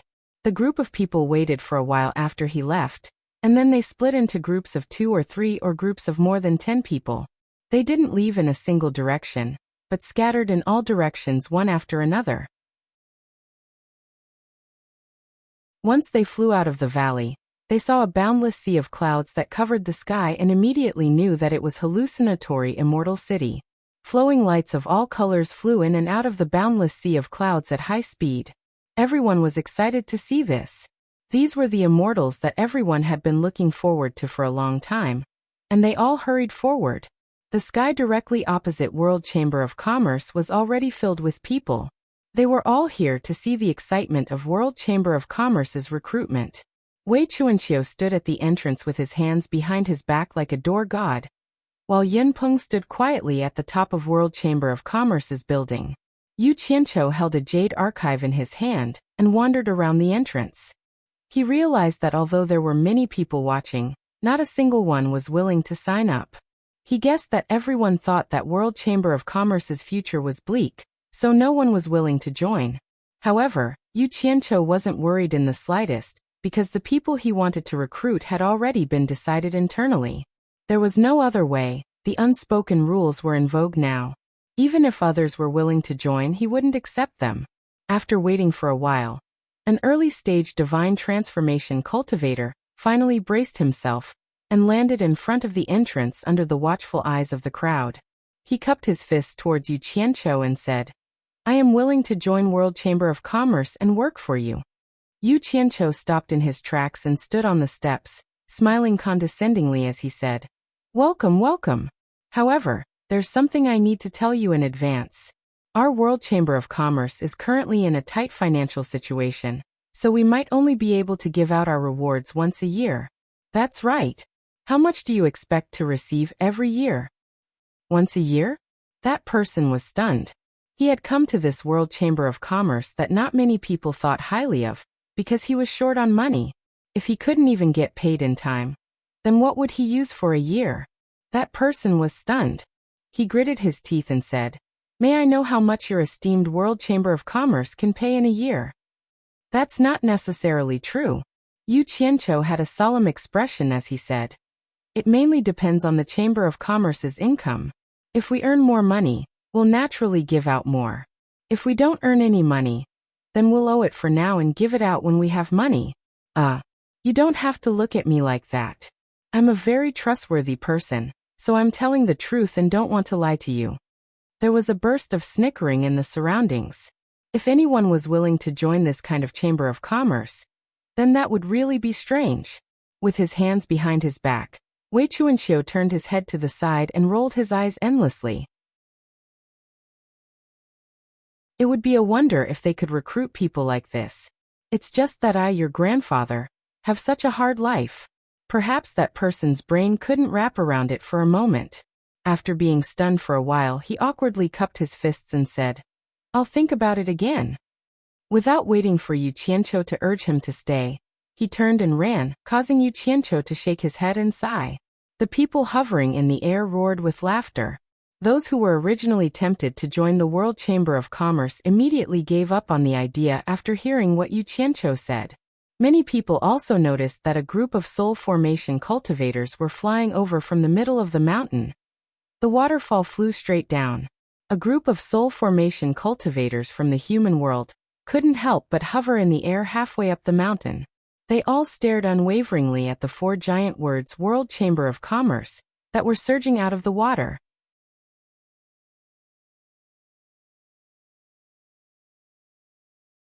Chapter 865. The misty mist was dreamy and illusory, bringing with it a refreshing feeling. When the soul formation cultivators from the mortal world saw these four large words, they suddenly felt a shock that cleansed their hearts. Under the washing of the waves, the four large words emitted a hua-hua sound, as if it was a shocking four-word mantra. Although they already knew that Yu Qianqiu had established the World Commerce Association in the immortal world, they didn't know that Yu Qianqiu had actually created such a magnificent thing. In the immortal world, no one understood the meaning of these four words better than them. It was the #1 commerce association established by a peak expert in the mortal world. However, in order to resist the invasion of the outside world, that peak expert would rather die than submit, and had already died in battle. The World Commerce Association here was clearly a continuation of the mortal world. Its glory in the immortal world needed everyone to work together to write and carry forward. From the moment they saw these four words, everyone felt a heavy responsibility on their shoulders. This was especially so for Sikongju. When he saw these four huge words, his entire body trembled. Although he forcefully suppressed the excitement in his heart, his eyes could not help but turn red. His mind instantly recalled the black-robed figure under the pine tree. Looking at the surrounding verdant green mountains, only this mountain was completely bare rock. It was so barren, but it seemed incomparably unyielding, standing tall in the immortal world with an extraordinary aura. Stubborn, tenacious. When everyone raised their heads, they could see the majestic building at the top of the mountain. Was this the World Commerce Association that Yu Qianqiu had single-handedly established in the immortal world? Everyone couldn't help but ask themselves. As soon as they entered illusory Illusion City, they were shocked by the numerous buildings that were connected by a myriad of mountains. All of them knew that every single mountain here represented a power in the immortal dimension. Every streak of light that brushed past them represented a realm that they couldn't surpass, a realm that they had been chasing after in their dreams. An enormous pressure filled their hearts, filling them with a sense of powerlessness. They couldn't help but ask themselves, can we really open up a world that belongs to us here? All of his hesitation disappeared when he saw the words, World Chamber of Commerce. His mind instantly became clear and his courage multiplied. They didn't expect that Yu Qianqiu would be able to single-handedly establish a foundation in this unfamiliar place, filled with tens of thousands of sections. The World Commerce Association already had a foothold in the immortal world. None of them were 3-year-olds. They knew that luck alone was not enough. The greater the achievement in front of them, the more effort they had put in behind it. Since the Punishment Master had single-handedly created a new starting point in this world, why should they be overcautious and worried? Everyone looked at each other with determined gazes, and then looked at the majestic skyscraper at the top of the mountain. I didn't expect this kid to be so capable. Old Bai's eyes are indeed extraordinary. Nongju glanced at the crowd in the air, and with a flash of her figure, she took the lead and swept up to the top of the mountain. A group of ambitious people followed one after another. Yu Qianqiu, who was strolling at the entrance with a jade archive in his hand, frowned slightly when he saw Nongju. He had instructed Nongju not to come, and to stay in the purple bamboo forest in the southern sea to take care of Furong and the others. At the same time that Nongju appeared, whispers broke out in the surroundings. A strange look flashed in the eyes of some of the women. They didn't expect that there would be such a handsome man among the demigod realm cultivators. Why didn't they notice it before? How could they know that this Sir Nongju was known as the most handsome man in the world? When Lu Yanqing, who had landed beside Wen Lanfeng, appeared, a trace of amazement flashed in the eyes of the group of men. They didn't expect that there would be such a beautiful and moving woman among the demigod realm women. Why didn't they notice it before? In everyone's eyes, with a group of people taking the lead, dozens of other groups immediately appeared. One by one, they landed on the top of the mountain and strode towards the entrance of the tall building. The crowd didn't know if they were imagining things, but each of these demigod realm cultivators had an extraordinary aura. Every single one of them had the aura of a superior being. Although their cultivations weren't much in the eyes of the crowd, when they gathered together, they suddenly gave off a feeling of awe. How could this be? The crowd floating in the air began to look at each other with puzzled expressions. Wei Chuanxiu, who was standing at the entrance of the tall building with his hands behind his back, narrowed his eyes as he looked at the group of demigod realm cultivators striding towards him. He actually felt a faint and threatening aura. How could this be? Nongju walked to the bottom of the stairs and put on an act as he cupped his hands towards Yu Qianqiu and said, "Loose cultivator Nongju is willing to join the World Chamber of Commerce. F***CK, didn't I tell you not to come? What about Furong and the others' safety? Don't worry, I've already convinced that old man Nanming to stay. Besides, if I don't come, others will inevitably have misgivings." The two of them communicated telepathically for a while. Yu Qianqiu squeezed out a smile and said, "Welcome, welcome. However, there's something I need to tell you in advance. Our World Chamber of Commerce is currently in a tight financial situation, so we might only give out rewards once a year." "Oh right. How much do you expect to get every year?" It was exactly the same as what he said to that demigod realm loose cultivator. Nongju's face revealed an elegant and faint smile, causing the hearts of the women in the air to ripple. He said calmly, "I'm willing to join the World Chamber of Commerce not for the rewards, but because I like the potential of the World Chamber of Commerce. I hope to grow and develop together with the World Chamber of Commerce." Why did it feel like he heard this a lot in his previous life? The expression on Yu Qianqiu's face twitched. With an ugly smile, he turned sideways and made way for them. He waved his hand in invitation and said, "The World Chamber of Commerce welcomes you to join us. Please come in." Nongju strode into the building with some curiosity. The jade archive in Yu Qianqiu's hand flashed with white light. Then, Hu Changshou and Li Duxing bowed together and said, "Hu Changshou and Li Duxing are willing to join the World Chamber of Commerce and work for you." Yu Qianqiu was about to reply with a smile, but Li Duxing blocked him with one arm and said coldly, "Head you, if you want to talk about the rewards, then don't say it. I'm not here for the money. Like Mr. Nongju, I'm interested in the development potential of the World Chamber of Commerce." "Me too," Hu Changshou said with a smile. Yu Qianqiu was stunned. Then he turned sideways to make way for them and said, "In that case, please come in." As soon as the two entered, a dozen people led by Wen Lanfeng and Lu Yanqing stepped forward and bowed together, saying, "We're willing to join the World Chamber of Commerce and work for you." As soon as they finished speaking, a large group of people rushed in from behind and shouted in a chaotic manner, "We're willing to join the World Chamber of Commerce and work for you." The group of people floating in the air was a little dumbfounded. They didn't know where these people came from. Under such harsh conditions, there were still people rushing to join. It was really strange. Yu Qianqiu's face turned slightly dark. What was wrong with these people? Weren't they afraid of being suspected by doing this together? So he waved his hand and shouted with a calm face, "Everyone, think carefully. It's better not to join in the fun. Although the World Chamber of Commerce is a newly established chamber of commerce, it's not a place to idle around. Yu Nantian, dressed in a white robe, squeezed out and cupped his hands, saying, I don't know about others, but if I wanted to idle around, I wouldn't come here to be restricted. Head Yu, being able to establish a chamber of commerce with the cultivation of the spirit-severing stage is very admirable. It can be said that you've fought for the pride of us individual cultivators of the spirit-severing stage.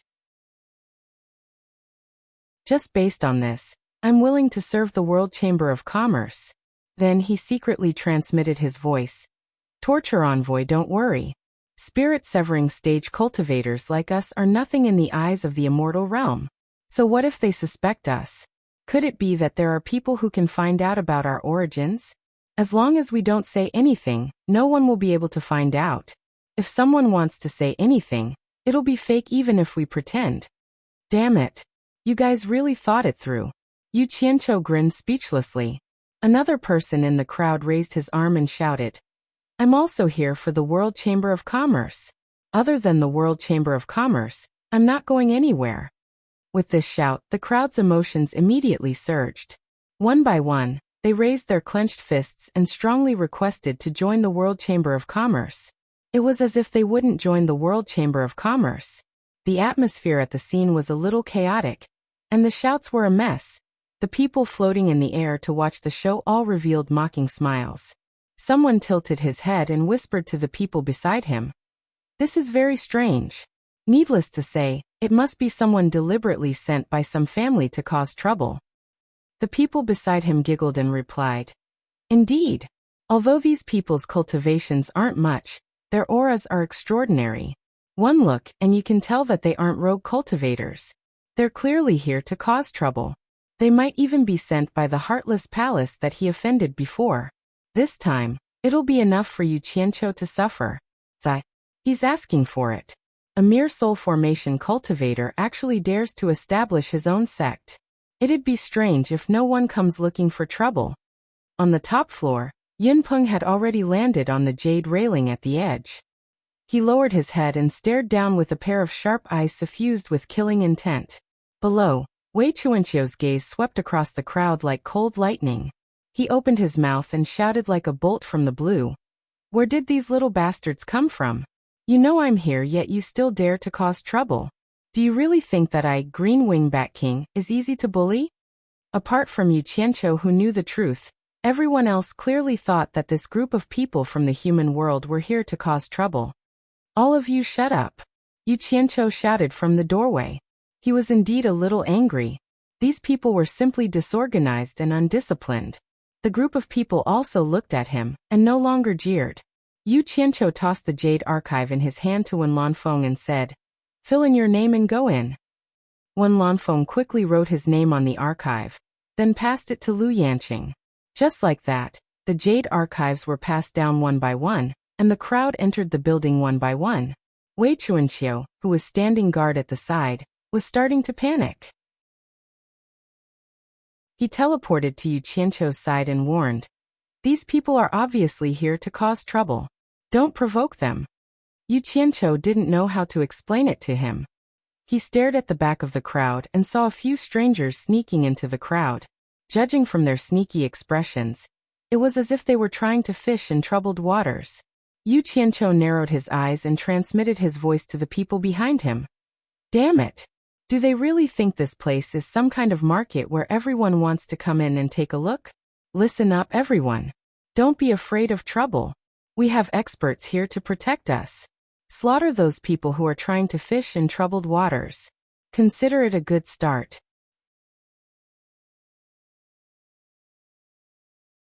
Chapter 866. As soon as he said this, many people were delighted. Yu Qianqiu was Yu Qianqiu after all. Even after becoming the demonic ghost region's torturer, he was still the same. There was nothing he didn't dare to do, even in the immortal realm. However, since the torturer had spoken, then everyone had to do it. There was nothing much to say. Shu Xian tilted her head and glanced at the person who had just interrupted her. She turned around and glared at him angrily. That person was startled, but immediately nodded and smiled in a friendly manner. However, to his surprise, Shu Xian didn't say a word. Instead, she waved her hand and slapped him across the face. She shouted sternly, "How dare you touch this old lady's butt?" That person was about to lose his temper after being slapped, but when he heard this, he hurriedly waved his hand and said, "You've misunderstood. I didn't touch it." Someone next to him immediately sneered and said, "Damn it! If it wasn't you, then were we the ones who did it?" Then someone else said, "I'm ashamed to be associated with such scum. F***ck him." Before he could finish his sentence, a bunch of fists and kicks swarmed him. The wronged person was instantly buried by the crowd as he screamed in pain. This chaos immediately caused an even bigger commotion. Someone here shouted, "How dare you steal my stuff?" Someone there immediately shouted, "Why did you knock into me?" The scene of fighting and killing immediately became a mess, mixed with shrill cries of pain. A bloody person rushed up, and immediately, a dozen or so flying swords flew out to kill him, creating a rain of blood. A few pieces of the fallen corpse were swatted away by someone's palm. The chaos of fighting and killing ended in a short while. A few mutilated corpses were kicked out of the crowd. The group of demonic transformation cultivators acted as if nothing had happened and slowly walked forward with the group. One by one, they wrote their names on the jade archives, then entered the building. However, the bloody footprints that led straight to the World Commerce Guild's building were exceptionally glaring. There were also a few corpses that were so badly mutilated that they didn't even look human. The commotion below caused the group of onlookers to be dumbstruck. This recruitment scene was truly lively. This group of soul formation stage fellows were truly bold. They actually dared to make a move in the illusory Immortal City. Some of the people in the sky had gloomy expressions. They had personally witnessed their own disciples being beaten to death. So it would be strange if they were in a good mood. These disciples who were killed were spies that some sects wanted to plant in the World Commerce Chamber of Commerce, who knew that they would be eliminated before they could even begin. What depressed some people the most was that they could only watch as their disciples were beaten to death, but they couldn't do anything to stop it. Otherwise, anyone with a discerning eye would be able to tell that it was someone sent by their sect. He had never seen such a group of people who didn't follow the rules. They didn't have any scruples at all, and just made a move. Just like that, several hundred people entered the World Commerce Chambers building. Wei Chuanqiu watched everything that had just happened, dumbstruck. From time to time, he would turn his head to look at the people walking around laughing and joking in the lobby. This group of soul formation stage wandering cultivators really had guts. When did soul formation stage cultivators have more guts than me? He swallowed his saliva and asked Yu Qianqiu with difficulty, "Yu Qianqiu, are you sure you want to recruit this group of people?" Unexpectedly, Yu Qianqiu looked at him with a gloomy expression and said in a low voice, "Bat King Wei, please make a trip to the Chamber of Commerce Alliance to make a report. Just say that some sects are suspected of deliberately sending people to cause trouble during our World Commerce Chamber's recruitment. A few people have been killed here. You must ask the Chamber of Commerce Alliance to investigate the mastermind behind the scenes and give justice to our World Commerce Chamber." Make a report? Wei Chuanqiu was startled. He felt that the words "make a report" sounded familiar. After hesitating for a while, he saw Yu Qianqiu's face surge with anger. "If you're not going, then I'll go." "All right, I'll go. Wei Chuanqiu's body turned into a stream of light and flew away. Who asked him to invest so much money into the World Commerce Chamber? He was still waiting for this sect master Yu to give him more money. The group of onlookers in the air nodded thoughtfully when they heard this. Indeed, Yu Qianqiu thought the same as them. They also suspected that someone had deliberately come to cause trouble. However, they were more suspicious of those people who had entered the World Commerce Chamber's building. Those people were more likely to be here to cause trouble. Many people even thought that perhaps Yu Qianqiu wanted to deliberately calm the people inside, and then invite the Chamber of Commerce Alliance to wipe them out. At this moment, Yu Qianqiu also cupped his hands towards the group of people in the air, and said in a clear voice, "I'm really sorry to have let everyone see this joke. It was not my wish for this to happen. From now on, the World Commerce Chamber will temporarily stop recruitment until the Chamber of Commerce Alliance has investigated this matter." Not long after, Wei Chuanxiu brought 2 golden-robed men. As soon as the 2 men arrived, some people in the crowd began to quietly leave. With someone taking the lead, the others thought about it and did not want to cause trouble, so they also silently dispersed in all directions. In the blink of an eye, the crowd of onlookers was completely gone. The 2 golden-robed men turned the corpses over and examined them several times. They found that the corpses were already badly mutilated, and their original faces could not be seen clearly. The strangest thing was that they could not even find a storage bracelet or storage bag on their bodies. If there were, perhaps they could find some clues from inside. Yu Qianqiu, who accompanied the examination, also felt that it was a little strange at this moment. Even if they were itinerant cultivators, they should not be unable to even hang a storage bag, right? He then looked back at the people wandering in the building with some doubts. In fact, his suspicions were not wrong. The things on the bodies of these dead people had been taken advantage of by some people inside. They had gotten a taste of robbing things in the divine ruin realm, and could not help but steal it. After the 2 golden-robed men finished their examination, they looked at each other and shook their heads slightly. Clearly they did not find anything.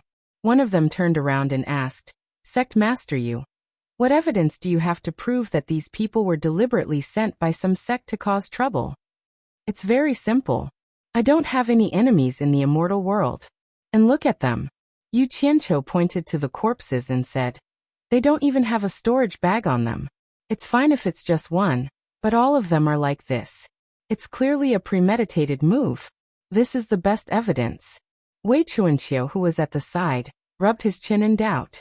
He seemed to have seen these people mix into the crowd with storage bags on their bodies. Why were they gone? The golden-robed man sneered in his heart. The matter of you killing the disciples of Heartless Palace in the Divine Ruin Realm is already known to the world. And you still say you don't have any enemies? He then frowned and said, "Then who killed them?" "They killed each other. Many people can prove it." Yu Qianqiu looked around and saw that there was no one around. He said in a daze, "The onlookers just now all saw it with their own eyes."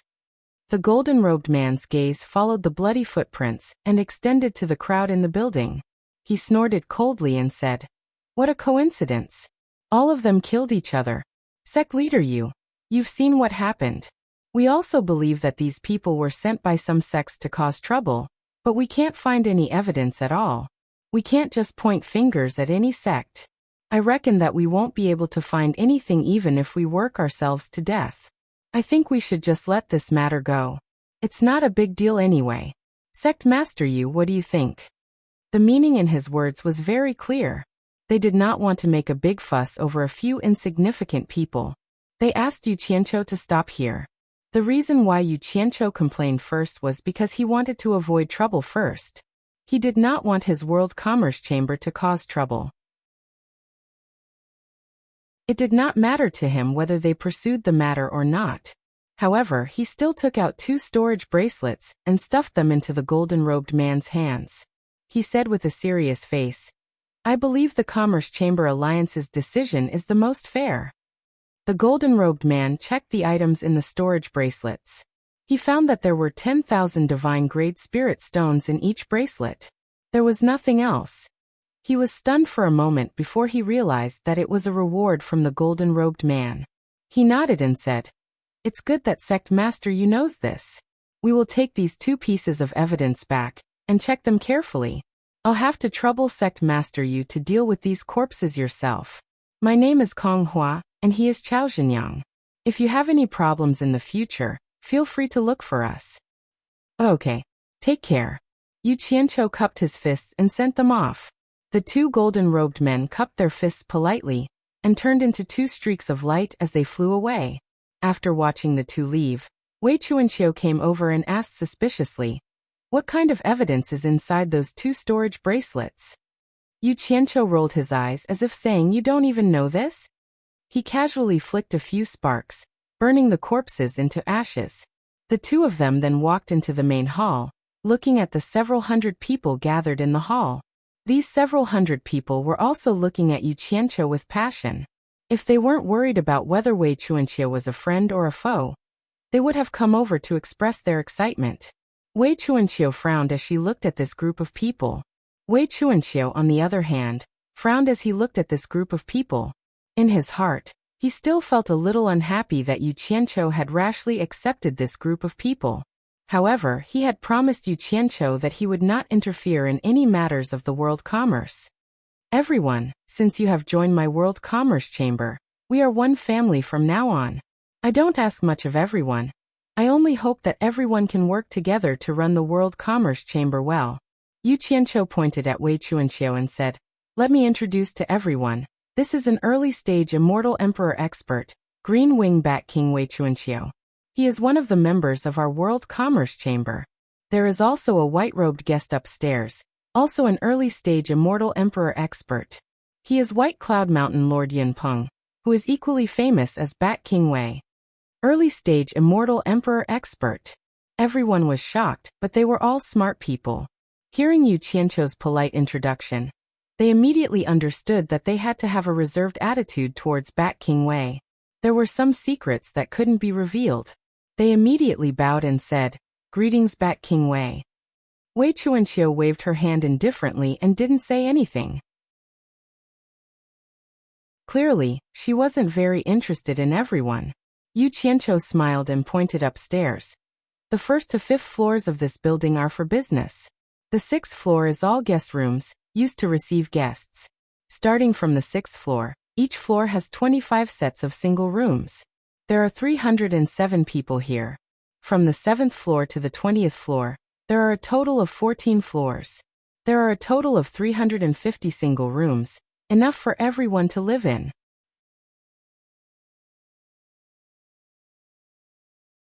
Chapter 867. Nongzhu asked curiously, "I did some calculations. The entire building seems to have 23 floors. What are the remaining 3 floors for?" Wei Chuanqiu frowned when he heard this and stared coldly at Nongzhu. "Don't ask what you shouldn't ask. Sect leader naturally knows what arrangements to make." The group of people exchanged glances with complicated expressions. They suddenly felt pity for this Bat King Wei. "It's fine." Yu Qianqiu waved his hand and said with a faint smile, "The 21st floor is reserved for us to discuss matters. The 22nd floor is for this sect leader alone. As for the 23rd floor, it's a platform. Everyone can go up and enjoy the scenery if you have nothing to do. However, it's best if everyone doesn't go to the platform right now to avoid disturbing White Cloud Mountain Lord's peace." Yu Nantian, who was dressed in a white fur coat, cupped his hands and interrupted. "Sect leader you mean that we can choose any of the 350 rooms from the 7th to the 20th floor?" "Yes. We can choose any room we want. However, there's nothing much to choose. The size and layout of the rooms are all the same. The only difference is the floor. However, I have to say something up front." Yu Qianqiu swept his sharp gaze across the crowd and said, "Everyone is an independent cultivator. Normally, no one will restrict you. I won't restrict you so strictly either. However, everyone must be self-aware. Otherwise, don't blame me for being impolite. Perhaps everyone has different preferences for the location and direction of the rooms. However, it's best that everyone discuss among themselves and don't cause any trouble within the World Commerce Association. Remember, everyone must unite for the interests of the World Commerce Association. If anyone causes any internal trouble, this is absolutely not allowed. I will kill everyone I see without mercy." When he said the word independent cultivator, his tone was especially serious. It was obvious that he was referring to everyone's original identity. He wanted everyone to restrain their overlord tempers. When he finished speaking, his eyes were already faintly hiding a killing intent. Everyone instantly shivered. No one doubted the credibility of Yu Qianqiu's words. This punishment envoy would indeed not be lenient. Everyone had seen it when they were in the human world. Wei Chuanqiu also looked at Yu Qianqiu with some surprise. He thought that Yu Qianqiu would lay down a bunch of punishment for violating the rules. Who would have thought that the word kill would be a little too harsh? However, Wei Chuanqiu's brows finally relaxed a little. He didn't like this group of people in the first place, so it would be more in line with his wishes if they could be a little stricter. After everyone looked at each other, they bowed in unison and said, "Yes, sect leader." Yu Qianqiu nodded, a smile returning to his face as he said, "Everyone can choose any room from the 7th to the 20th floor. However, there is one thing to remember. Once a room is chosen, you are not allowed to change it. Whoever lived in the room should put their name on the edge of the door, so that it would be convenient to find each other if something happened. The sign should be the same. In addition, each level has to recommend 2 directors and 2 deputy directors. As for how you recommend them, that's your own business. I won't interfere. I believe that the people you recommend are the people you trust the most. However, once the recommendation is made, the others will have to obey the management. Otherwise, they will have to bear the consequences." Director and deputy director? Everyone looked at each other in bewilderment. They didn't know what the director and deputy director were in charge of. Nomju asked doubtfully, "What are the directors and deputy directors of this floor in charge of?" Yu Qianqiu waved his arm in a circle and pointed at the entire building. "This building is our foothold in the immortal world. From today onwards, it will also be the core of our world commerce. As the saying goes, nothing can be accomplished without rules. If we can't even maintain our own core, we can't talk about developing the world commerce. What are the so-called directors and deputy directors in charge of? It's very simple, they are mainly in charge of hygiene. Don't King litter the corridors. I hate this the most. If I find anyone littering and want to turn this building I've worked so hard to build into a garbage dump, I won't allow it. When the time comes, I will ask Bat Kingwei to enforce the law." Bat Kingwei. When he heard that he was in charge of this group of people, Bat Kingwei immediately became spirited. He righteously cupped his fists and said, "Here." In fact, it would be more appropriate to describe it as murderous. It made the group of people shudder with fear. Oh my. He actually asked an early-stage immortal emperor expert to enforce the law. How could he let people live? Yu Qianqiu coldly swept his gaze over everyone and said, "Remember, in this building, as long as anyone dares to litter, or spit out of their mouths, you will break their teeth. I want you to break the hand of the one who threw it. I want you to break the leg of the one who kicked out. No matter who it is, don't give me face. Bat Kingwei, can you do it?" "Don't worry. Leave this to me." Wei Chuanqiu patted his chest loudly. He had a sinister smile on his face. His small eyes flickered as if he had already entered the state of enforcing the law. "Let me add one more point," Yu Qianqiu said indifferently. "This building is the public property of the world commerce. No one is allowed to destroy anything in this building. Everyone has the responsibility to maintain it. Bat Kingwei, enforce the law as per above." Wei Chuanqiu nodded heavily and stared at the crowd with a fiendish gaze. The group of people instantly felt their hands and feet turn cold. If they weren't careful one day, they might get their hands and feet broken by this guy. Of course, I don't care how you break your own things. I don't care how dirty or messy your rooms are. That's your lifestyle. But once you leave your rooms, you have to pay attention to the image of the world commerce. I'll take care of whoever dares to mess around." Yu Qianqiu roared. "Do you all hear me clearly?" "Yes, sect leader." The group of people bowed submissively. Seeing everyone's expressions, Wei Chuanqiu clicked his tongue in wonder.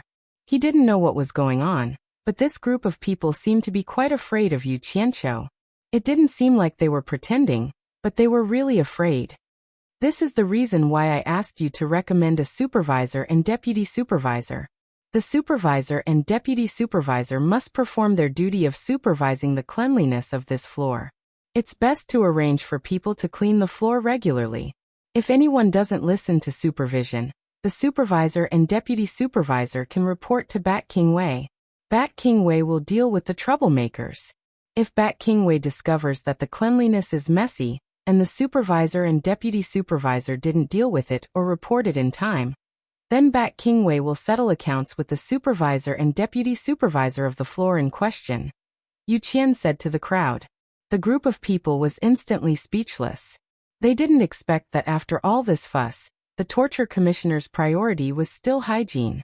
He didn't mention the plan to develop the World Commerce Association at all, and he even found a scary guy to manage them. But when they thought about it, it made sense. Yu Qianqiu's intentions were very clear. In the short term, The World Commerce Association probably wouldn't recruit outsiders. With no one to clean the floor, they naturally had to rely on themselves. They were all used to being bosses, so without a strong constraint, the floor might really become a mess. Then again, they finally understood. What bullshit supervisor and deputy supervisor? It turned out they were doing a thankless job. Only ghosts would be willing to do it. At this time, Yu Qianqiu took out a storage bracelet and threw it to Hu Changshou, saying, "There are 10 million divine-grade spirit stones inside. Take it and split it among everyone. Go buy some things for your rooms. I believe they can be found in the hallucinatory Immortal City. I'll give you half a day to choose your rooms, buy things, and tidy up your rooms." Half a day later, all of you gather on the 21st floor for a meeting. At that time, the supervisor and deputy supervisor of each floor will record down everyone's room's location and hand it to me, so that I won't cause trouble in the future. Time is limited. Disperse and go about your own business. The group of people dispersed in an uproar, dashing toward the stairs on both sides of the lobby. Almost no one walked. All of them flew up, anxious to find a good room on a good floor.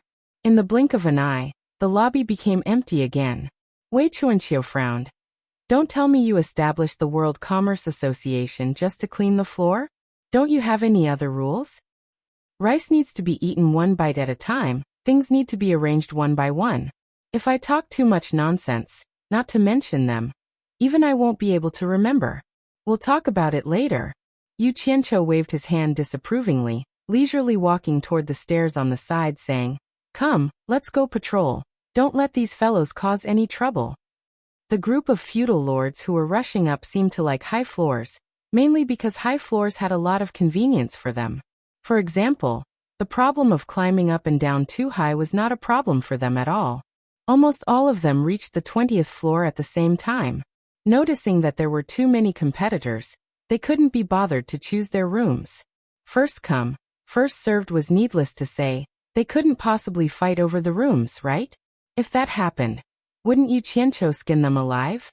Hence, the group of people rushed to the door as soon as they saw one. The first person to grab a room immediately stood in the doorway, shouting at the fleeing crowd, "This room is already taken." The 20th floor was quickly filled, and the group went to the 19th floor to snatch a room. Some people had foresight and knew that they couldn't win against those with slightly higher cultivation in terms of speed. Hence, they didn't go to the 20th floor to snatch a room, and directly went to the 19th floor to occupy a room. Those who came down from the 20th floor immediately cursed, and had no choice but to go to the 18th floor to snatch a room. In the end, they discovered that every room was also filled with people, watching them make a fool of themselves. Curses immediately resounded throughout the entire building. However, they only dared to curse a little. If they wanted to make a move, they had to ask if the Devil Region's torture envoy agreed. When they reached the 10th floor and below, no one was willing to fight anymore. To them, there was no difference between the 10th floor and the 7th floor. In the end, regardless of whether everyone was satisfied with the floor or not, they all chose their own rooms. However, when everyone entered their own rooms, their eyes lit up. They discovered that the inside was rather spacious and bright. The area wasn't as small as they had imagined, and there was enough space for them to move around. The polished jade floor was so smooth that it could reflect one's reflection. The detailed structure inside was definitely the work of skilled craftsmen, and there was a low-key luxury in its simplicity. There was a living room that was dozens of square meters, a study that was dozens of square meters, a bedroom that was dozens of square meters, and a small bathroom that was more than 10 square meters. This could be seen from the sewer pipes that were arranged inside, as well as the waterproof jade walls that were embedded in the surrounding walls.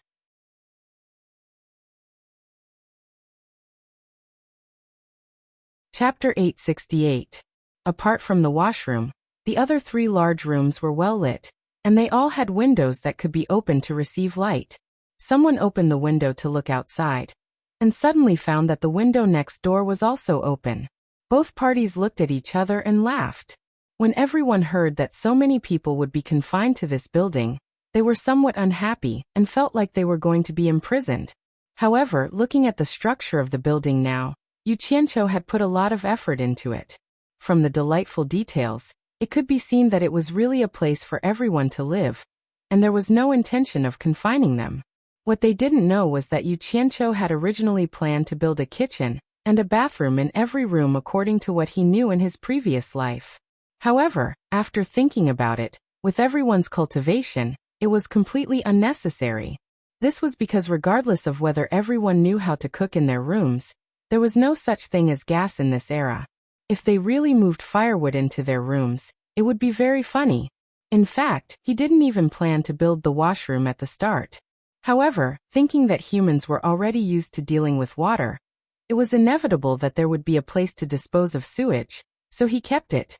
If they really wanted to take a bath, there was already an underground space at the bottom of the floor for everyone to bathe in. It was all pure natural mountain spring water. In order to let everyone live comfortably, it could be said that Yu Qianqiu had put in a lot of effort to consider every detail, wanting to do his best to satisfy everyone with the current conditions. Due to the limited time, after everyone booked their rooms, they threw themselves into the matter of recommending the manager and deputy managers of the floor. Absolutely no one was willing to take on such a taxing and unrewarding position. However, there was no helping it. Someone had to do it. After pushing the responsibility around, everyone agreed that only people of virtue and prestige had the qualifications to manage everyone. As a result, those who had relatively higher cultivation and were more famous were unlucky. Under the expectations of the public, they were forcibly given the title of deputy supervisor. Originally, there were also some people living on the 7th floor, but everyone realized that with a lack of people, cleaning was definitely a very unlucky thing. Taking advantage of the fact that before everything was confirmed, they quickly occupied the empty rooms on the 8th floor. Thus, the entire 7th floor was empty. At this point, the lords of the various countries had actually occupied the 13th floor. Not long after, everyone took out a jade archive of the same size and engraved their names on it. Then, they stuck it on the horizontal bar by the door.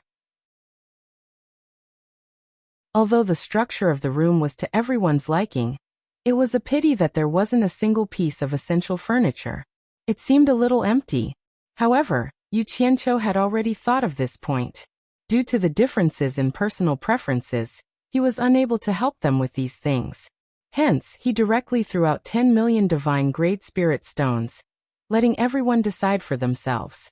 Seizing the opportunity that they still had, the group of people flew out from their respective windows and headed straight for the central square of Illusory City, and they naturally intended to purchase without restraint. After he returned, he busied himself in his room and began to arrange the layout that he liked. Half a day later, hundreds of people sat cross-legged in the central conference room on the 21st floor. There were no chairs in this large conference room, but there were a few small conference rooms outside that had those things. 13 floor supervisors who were recommended by the crowd took out a jade archive and handed it over with a bitter expression on their faces. Inside the jade archive was a list of names of the people on each floor and their room locations. Yu Qianqiu looked at these 13 floor supervisors who were recommended by the crowd, and his stomach was filled with joy. As expected, these 13 floor supervisors were people who ranked highly in the cultivation world. Nongzhu, who had come to join in the fun, was one of them.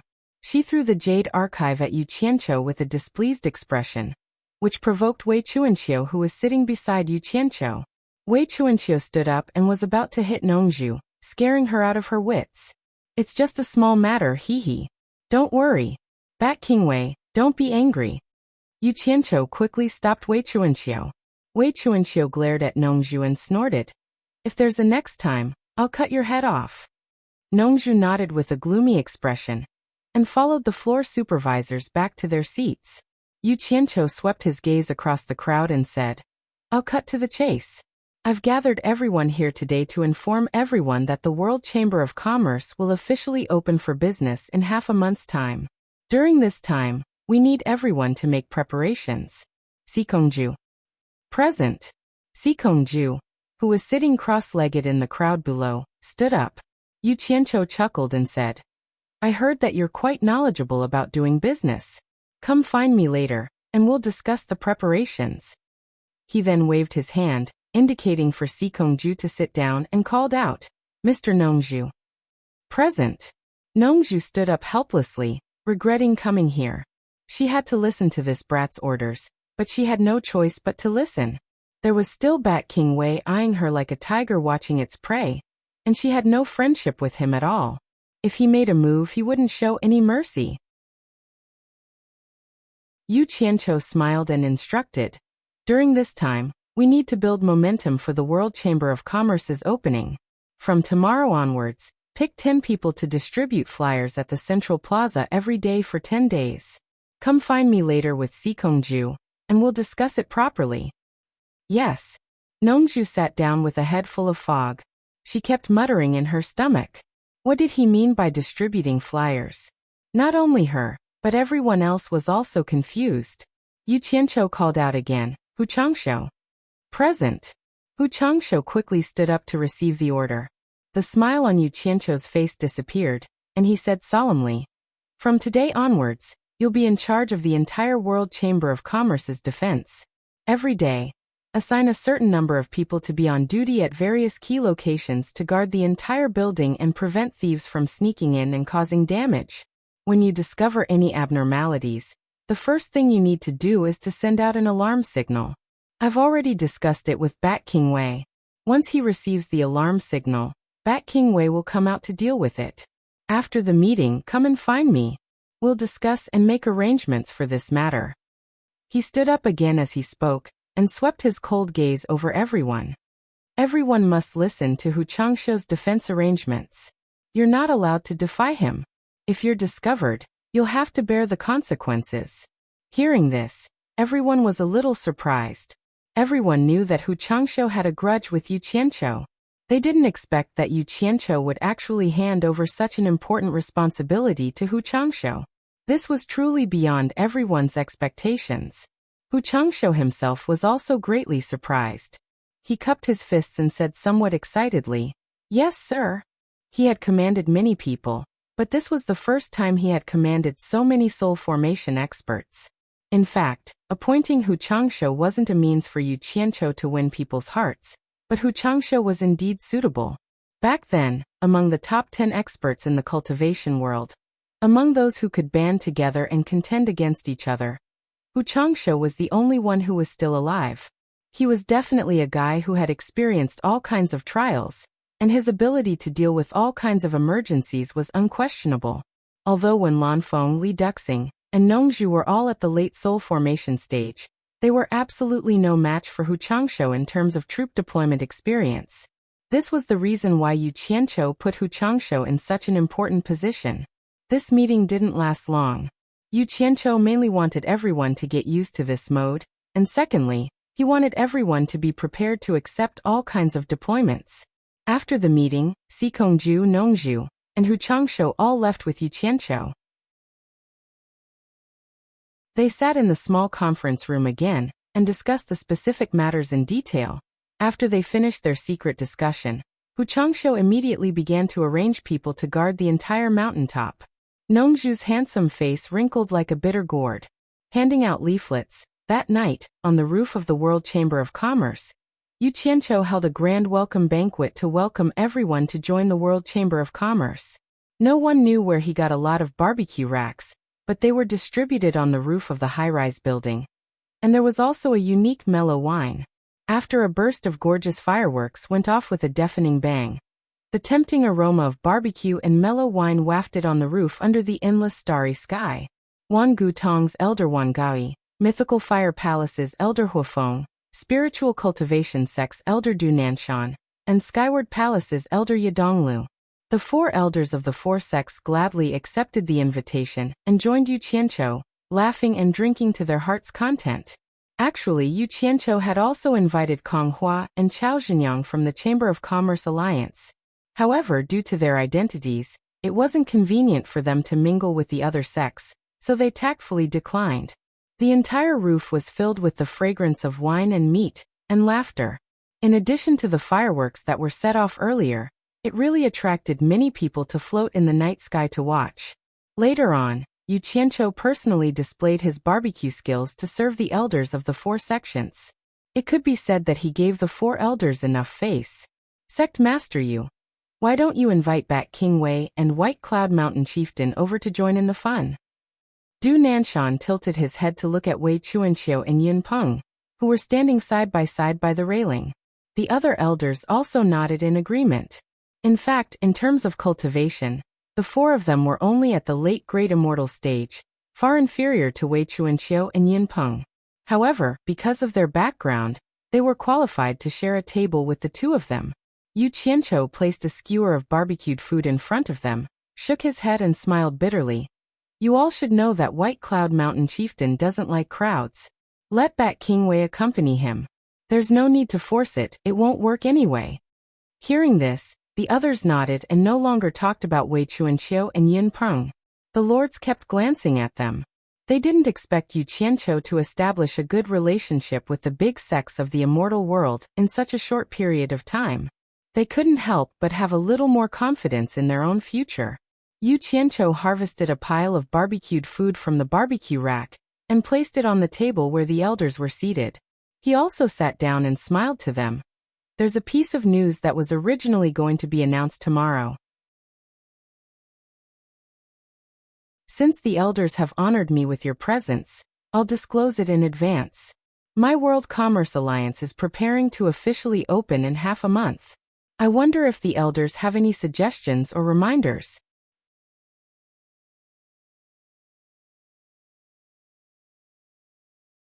Chapter 869. The few of them were startled. After looking at each other, they cupped their hands together and said some words of congratulations or auspicious opening. After the pleasantries, Wang Gai asked tentatively, "May I know what kind of business the world commerce will be relying on the opening day?" The other three also looked like they were all ears. Yu Qianqiu knew about this old tradition of the world commerce. Normally, on the opening day of a world commerce, they would bring out a business that could stabilize the scene as their main focus. They would also trade at a price slightly lower than the market price, in order to make business flourish and people flourish.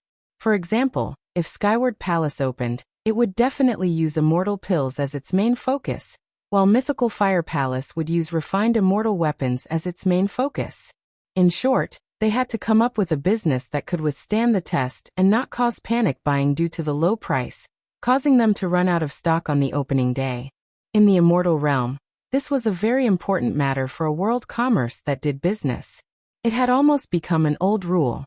If they could withstand the test, it meant that the world commerce's strength and confidence were extraordinary. If they couldn't withstand the test, they would become a joke. Being forced to close on the opening day, if that wasn't a joke, then what was? This kind of thing often happened when some newly established world commerce opened. Because all kinds of businesses in the immortal realm had already been opened, the latecomers would be suspected of stealing business.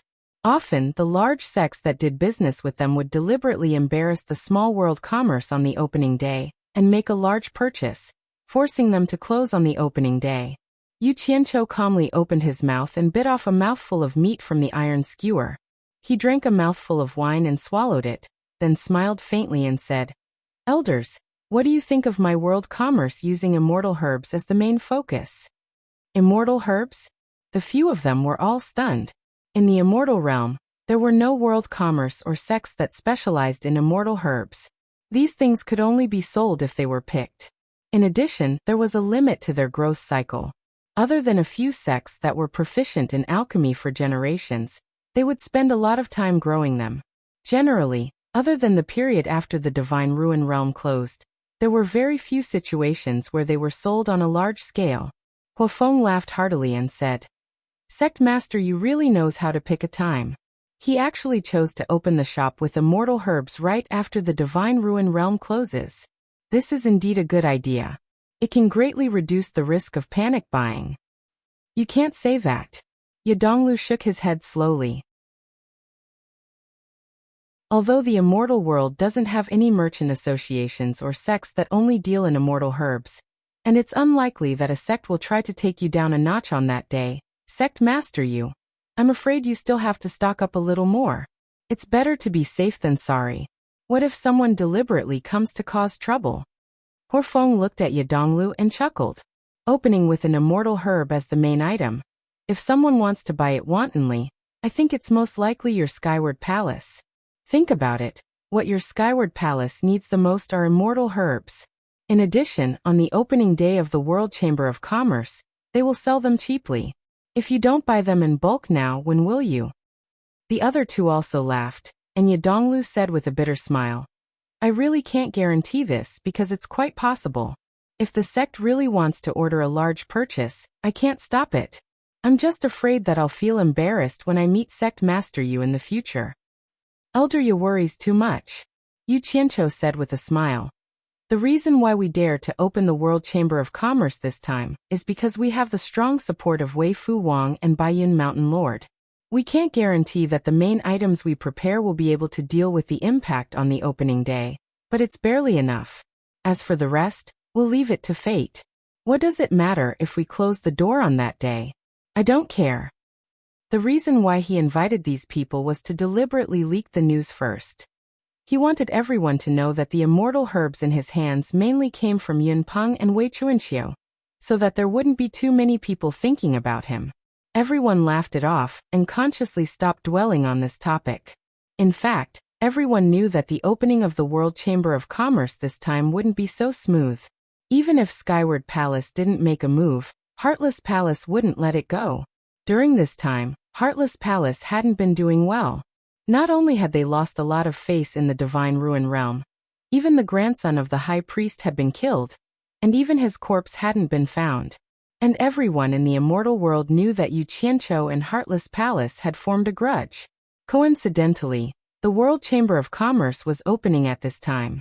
Based on Heartless Palace's style of seeking revenge for the smallest grievance, it would definitely be difficult to be kind.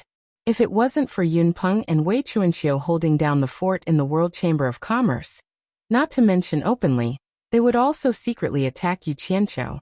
Fortunately, there were these two experts holding down the fort, but it was estimated that it would be difficult to avoid embarrassment this time, and the twists and turns in the future would definitely be endless. Late at night, the mood was over and the wine was drunk. The flickering charcoal fire slowly extinguished, and the people gathered on the roof also dispersed. When Lanfeng slowly walked away from the white jade railing, leaving behind a lonely and graceful figure. Facing the night wind, Lu Yanqing casually pulled out the hairpin that tied her beautiful hair, and her fine black hair fluttered in the night wind. The beautiful hair that had been destroyed had once again grown back to its original state, but it was unknown whether that heart was the same as before. Leaning against the white jade railing, Lu Yanqing slowly turned her head.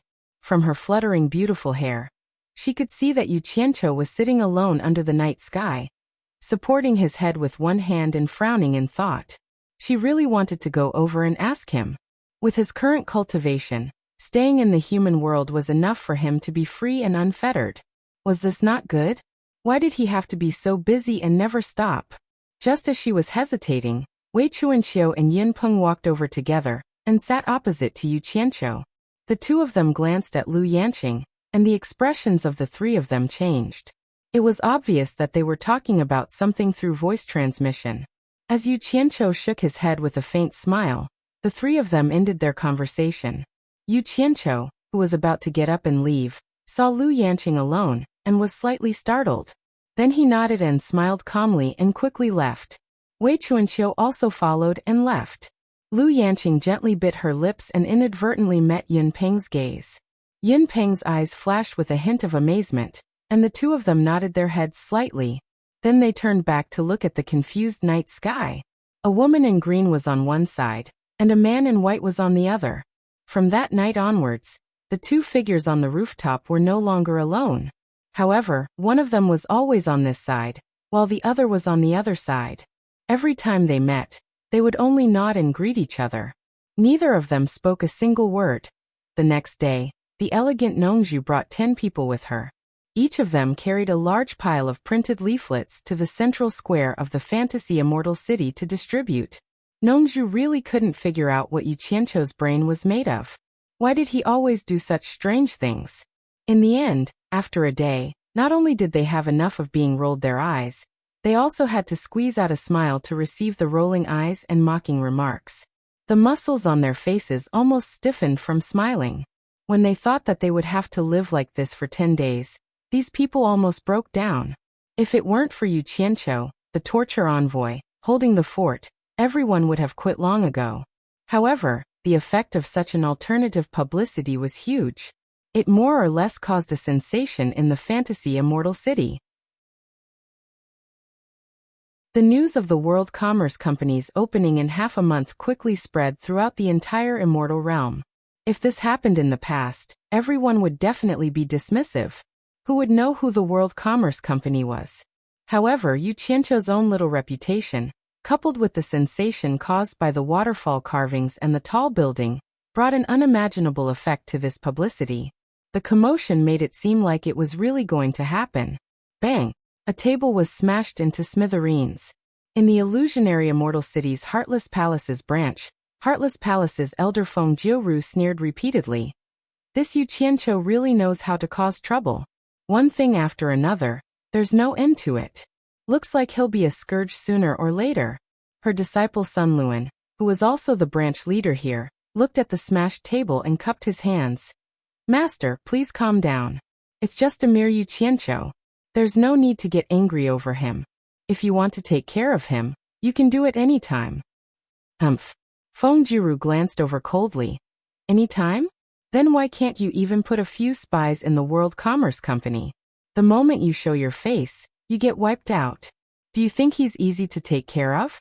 Just because he has Yin Peng and Wei Chuanxiu by his side. If the sex consecrators don't show up, even I can't do anything to him. Are you stronger than me? Sun Luan was speechless. He thought about how useless his position as a branch leader was. Because of the importance of this location, the sect had sent an additional elder to oversee it.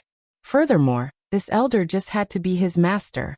His days were completely different from the other branch leaders, who lived comfortable lives in charge of an area. Sun Luan paused and squeezed out a smile. Master, isn't the World Commerce Company going to open for business? Why don't we buy it wantonly and force them to close on the same day? That way, Wei Chuanxiu and Yin Peng will lose face. Anyway, they won't dare to do anything to us. This is the good idea you came up with? Feng Jiuru snorted and then added heavily.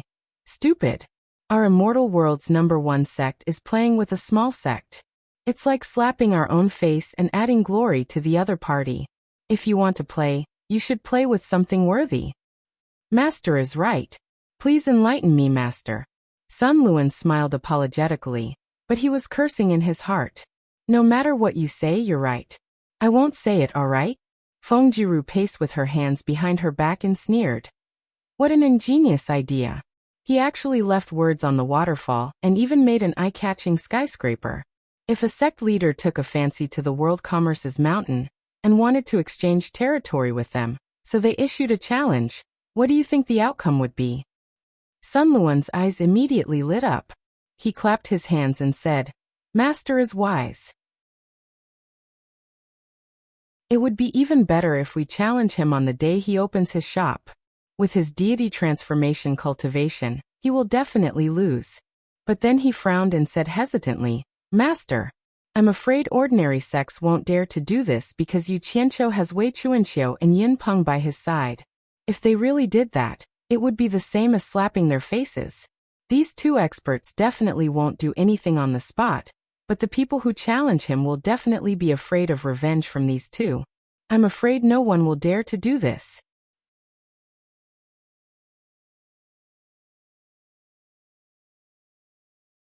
Chapter 870. Don't boost the morale of others and belittle our own. Feng Jiuru sneered. My Heartless Palace has as many experts as there are clouds in the sky, the #1 sect in the Immortal World. Let me ask you, who is more afraid of my Heartless Palace or those two loners? Sun Luan immediately flattered. Of course it's our Heartless Palace. If you really provoke our Heartless Palace, there will be no place for Wei Chuanxiu and Yin Peng in the Immortal World. Provoke? Feng Jiuru murmured and said in a deep voice. The High Deacon has been provoked to the point where he can't find a place to vent his anger. If we can't even take care of Yu Qianqiu and attract the High Deacon's attention, then it won't just be Yu Qianqiu who will be in trouble. Both you and my disciple will be implicated. You know how terrifying the High Priest is. Sun Luan shivered when he heard that. He thought of that old man who had eyes like a hawk. Just a glance from him could make people shiver. Feng Jiuru's expression became firm and she ordered, "Help me contact the sect masters of the 4 islands of Lake Light. Tell them to come see me as soon as possible. Tell them that I have a gift for them. Don't tell them what it is for now." Sun Luan said with a smile, "These 4 poor sects don't have the money to establish a foothold in the illusionary immortal city. With the support of our Heartless Palace, they will be very willing to take over the territory of the World Commerce Association. Let's see who has the ability to snatch it. Disciple will go contact them now." The majestic Myriad Saint Mountain towered into the sky. At the peak of the misty mountain, there was a simple and majestic palace called Myriad Saint Palace. The palace was cold and quiet. Very few people came to disturb them. Wan Ling, who was wearing plain clothes, lightly crossed the threshold and walked into the depths of the palace. She slowly walked to the steps in front of her and bowed. "Grandfather, are you looking for me?" On the cold and aloof sapphire stone platform, Wan Buosheng, who had white hair and a ruddy complexion, opened his eyes. A trace of kindness flashed in his clear eyes. He waved to the people below and said, "Linger, come up and talk to Grandpa." Wan Ling's face bloomed with a smile. She lifted her white dress and ran up to sit on Wan Buosheng's jade couch. Her long hair cascaded down like a waterfall. She held her head in her arms and looked at Wan Buosheng with a smile. "What does Grandpa want Linger to say to you?" In Wan Gutong, other than Wan Buosheng, only Wan Ling dared to casually sit on this jade couch. Even Wan Buosheng's son didn't dare to touch it. It was clear how much Wan Buosheng doted on Wan Ling. Wan Buosheng raised his hand to touch Wan Ling's face and said with a doting expression, "Linger, you really look like your grandmother. Even your temper and character are so similar." Wan Ling grabbed his hand and put it on her face. She smiled innocently and said, "Grandpa misses Grandma again." Wan Buosheng smiled as he pulled his hand back, pinching her nose and shaking it. "Strange girl, always causing trouble for me. Don't pinch my nose." Wan Ling pushed Wan Buosheng's hand away, frowning. "Grandfather, from now on you are not allowed to pinch my nose." Wan Buosheng was stunned. Seeing the resentment on Wan Ling's face, he burst out laughing. "Still holding a grudge against the person who pinched your nose and made you cry? Grandpa isn't him. How did you implicate Grandpa?" Linger was taken advantage of by someone. "How can you laugh as a grandfather?" Wan Ling complained. Suddenly, she grabbed Wan Buosheng's arm, gritting her teeth. "Grandfather, help me think of a way to get rid of that Yu Qianqiu, okay?" A long sigh sounded in the hall. Wan Buosheng shook his head. "Getting rid of a small Yu Qianqiu is easy. But that immortal Emperor Jin Tai behind him is not someone Grandfather can afford to offend.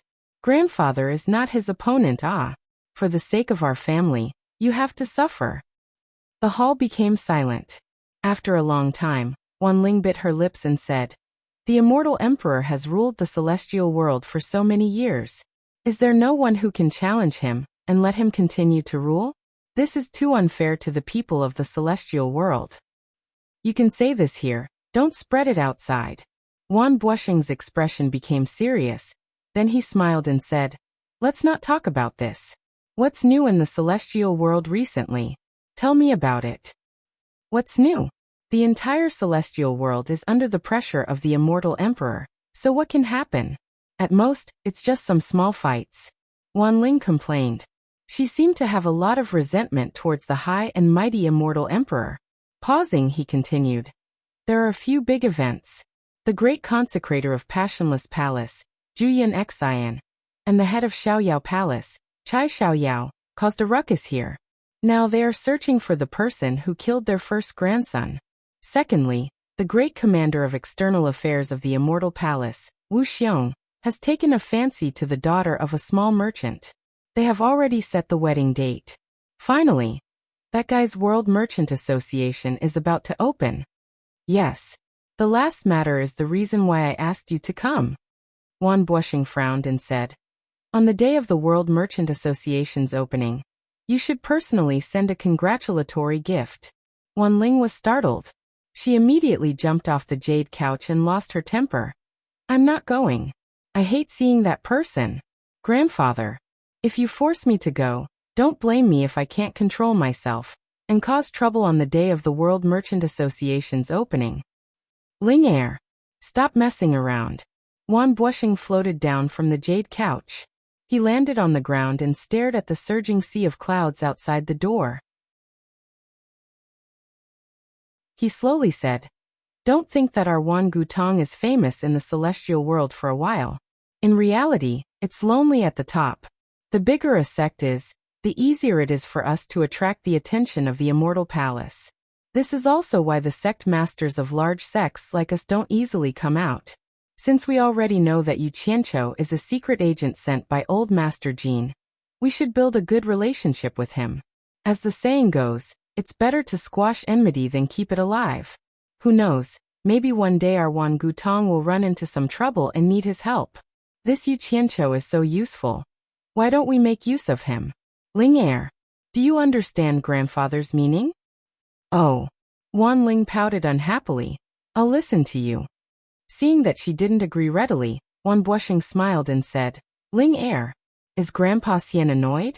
If Grandpa Xian is really annoyed, then hurry up and find someone you like to marry.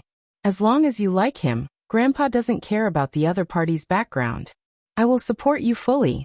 Otherwise, it's not good for an old lady to stay by Grandpa's side all the time. Wan Ling's face immediately turned red, and a flurry of punches landed on Wan Buoxing's body, complaining, Grandpa hates me, and wants to chase me away. Wan Buoxing laughed heartily, and with a wave of his hand, a ray of light shot out from his fingers, directly binding Wan Ling's wrists together. No matter how hard Wan Ling struggled, she couldn't break free. Wan Buoxing clasped his hands behind his back, and with a solemn expression he said, Grandpa isn't joking. I'm asking you now, do you have a man you like? Don't tell Grandpa that you've never liked any man. Grandpa won't believe you. After all, you're a normal woman. The moment these words came out, Wan Ling immediately stopped struggling. Instead, she became a little bashful. Wan Buoxing's eyes lit up, and he pretended to be angry. If you don't say it, then Grandpa will decide for you. At that time, don't blame Grandpa for randomly choosing someone to marry. No, Wan Ling hurriedly stopped him. She knew that her grandfather was also a decisive person. Otherwise, he wouldn't have established such a big family business, and it was very likely that he would do as he said. Wan Buoxing snorted coldly. Then tell me honestly, do you have a man you like? Otherwise, you know Grandpa's temper. Wan Ling was bashful for a long time, and finally lowered her head and whispered, Yes. Wan Buoxing's eyes lit up, and he said strangely, What kind of talent can make my Ling, or wait for so many years? Tell Grandpa. As long as my Ling or likes someone, Grandpa will help you catch that man even if it's an old man. Don't worry, Grandpa is not pedantic. Even if it's a married man, as long as you like him, Grandpa promises to snatch him for you. There must be a way to make him your man honestly. Tell me, who is it?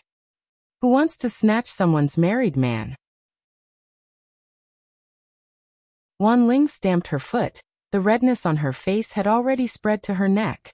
She buried her head and muttered, Actually, I've only seen him once, and I don't even know where he's from or what his name is. How do you expect me to tell you who he is? Wan Buoxing let out a long "oh," and then said strangely, Then it's love at first sight, heavens. To be able to make my family's eccentric Ling, or fall in love at first sight. How outstanding must that person be? Don't worry, at most, Grandpa will personally make a move. I'll definitely help you get that man you like. Grandpa. Wan Ling stamped her foot again. The shyness on her face seeped into her bones. Wah. As long as you have someone you like, it'll be easy. As long as you have someone you like, then I can rest easy. You made me think that there was something wrong with you. Wan Buoxing heaved a long sigh of relief, patting his chest. Tell Grandpa, when and where did you meet him, and what does he look like? As long as we have these few clues with our Wan Gutong's influence, finding that person won't be a problem. Don't worry, Grandpa won't hesitate to use all of Wan Gutong's power to help you get him. Wan Ling's body trembled, biting her lip as she looked at Wan Buoxing. She knew that if Wan Buoxing really gave the order, they would really be able to find that person. Her heart was beating fast as she said in a low voice, That was 1,806 years ago. At that time Speaking to this point, she bit her tongue and stopped. Her expression became somewhat perplexed, as if everything that happened at that time had happened just yesterday. It was in a remote valley deep in the mountains. Wan Ling was passing by this place when she accidentally discovered a pond with rippling waves. Attracted by the clear water, seeing that there was no one around, she couldn't resist taking off all her clothes and jumping into the pond to play. Just as she was immersed in her emotions, she suddenly noticed that there seemed to be a person standing in the reflection of the mountain.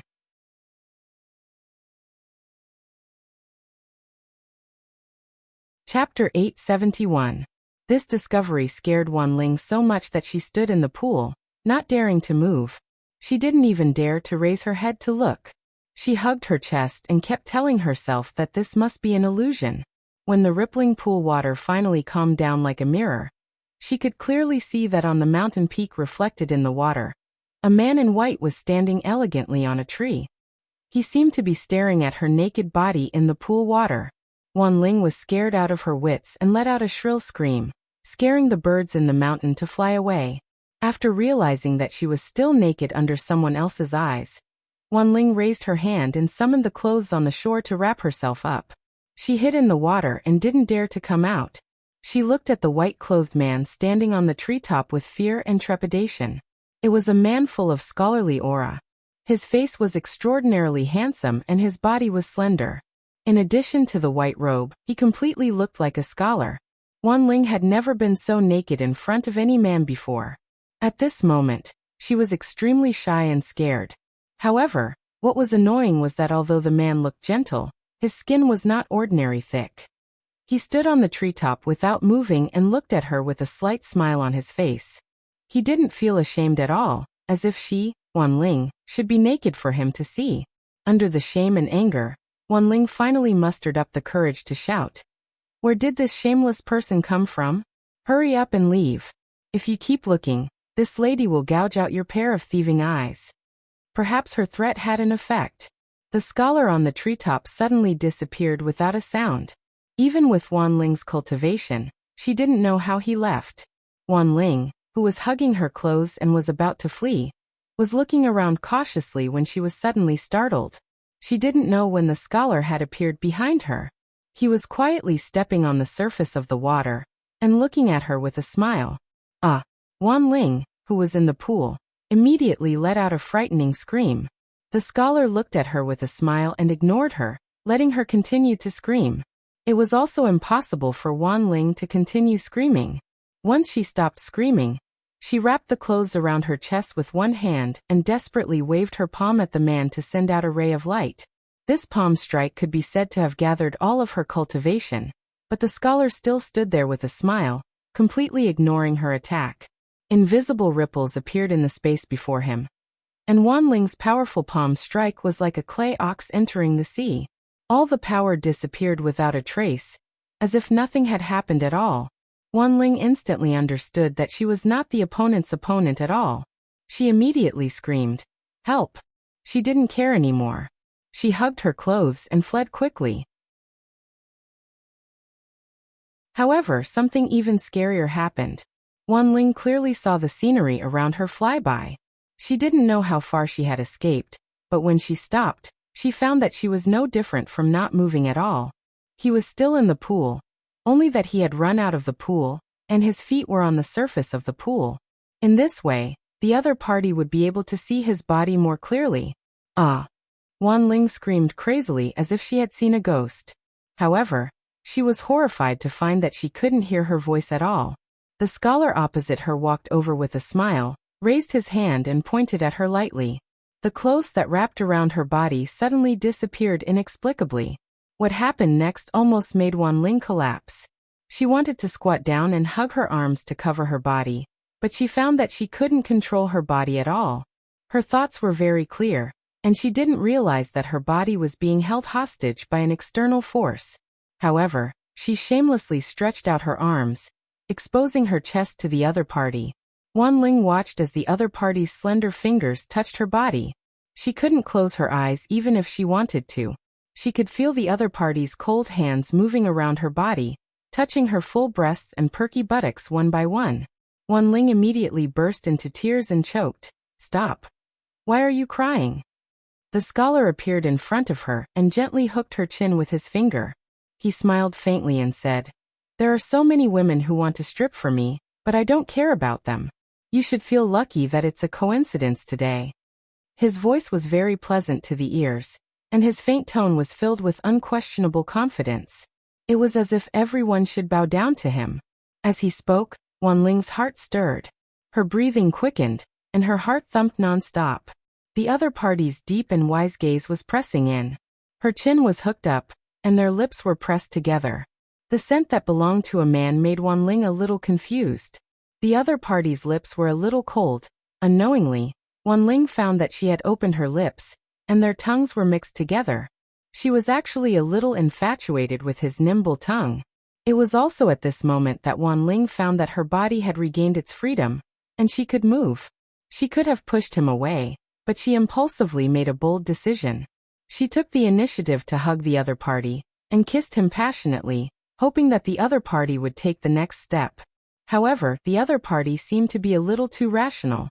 In this moment of passion, he actually slowly pushed her away, and told her with a smile, We've only met by chance, so we should stop. It's enough that we've tasted it.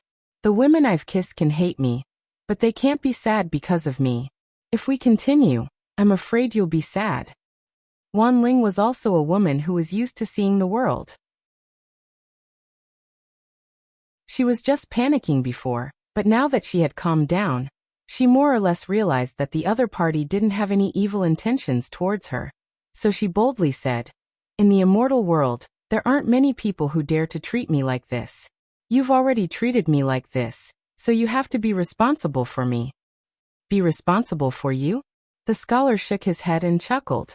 He looked at her luxuriant lower body and teased, I don't think I've done anything excessive to you. It's just a hug and a kiss, and you actually want me to be responsible for you? You're making things difficult for me. Wan Ling bit her lips and said, I don't care. I've never let other men see my body. You've seen it, and you've touched it, so you have to be responsible for me. Otherwise, I won't let you go. What a big tone. You're actually threatening me. The scholar shook his head and chuckled.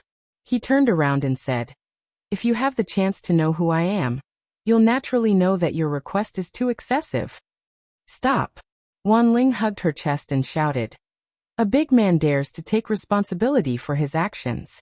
If you have the ability, then tell me your name. The scholar turned around and smiled. If I tell you my name, I'm afraid you won't be able to bear it. It's better if you don't know. At this moment, a golden light suddenly flashed in the sky.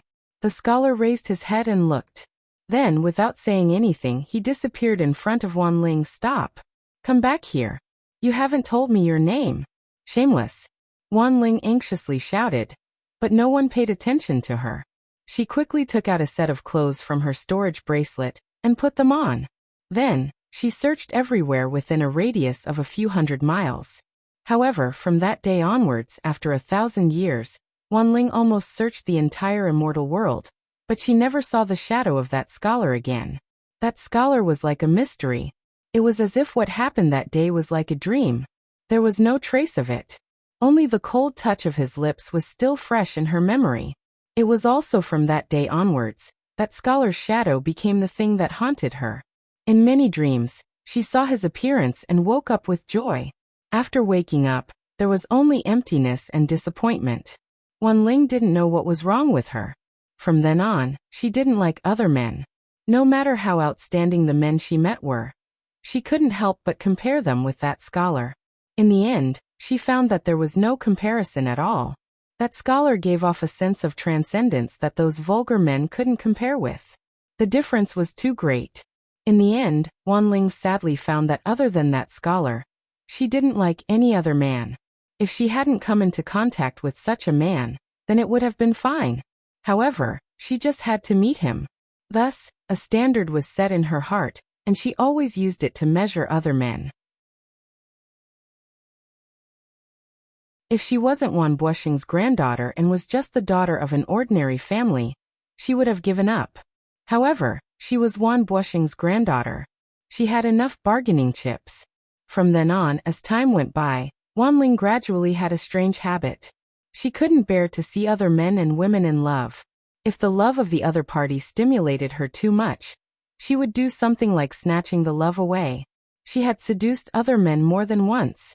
After the other party broke up, she would kick the man she seduced, creating a lot of tragedies for others. This was why Wan Buosheng said that he was worried that she had a problem. Just think, how could a normal woman always do this kind of thing? Wan Ling had been playing other men in the palm of her hand all these years. In addition, with Wan Buosheng's support, it could be said that she had never suffered losses from other men. But unfortunately, she met Yu Qianqiu. This guy was not easy to deal with. He was originally a rogue, and there was nothing he didn't dare to do. He never acted according to common sense, and he always used unscrupulous means to achieve his goals. Finally, he ruthlessly tricked Wan Ling, which made Wan Ling gnash her teeth in hatred, but there was nothing she could do. Ling, why don't you continue? Seeing that she was in a daze for a long time, Wan Buosheng finally couldn't help urging her. If he didn't solve the problem of his precious granddaughter's marriage, it would really make him anxious. Because some old guys had already asked him if his granddaughter had a problem. He almost couldn't get out of the situation several times. I don't believe that he will never appear. Wan Ling bit her lip and woke up from her daze. After thinking about it, she still didn't want to tell the embarrassing story of her meeting with the scholar. She looked at Wan Buosheng and said, "Grandpa, let me find him myself. I believe that I will find him. If I find him, Grandpa, please help me." As she said that, she raised her wrists that were bound by the black light, showing a delicate and pitiful look.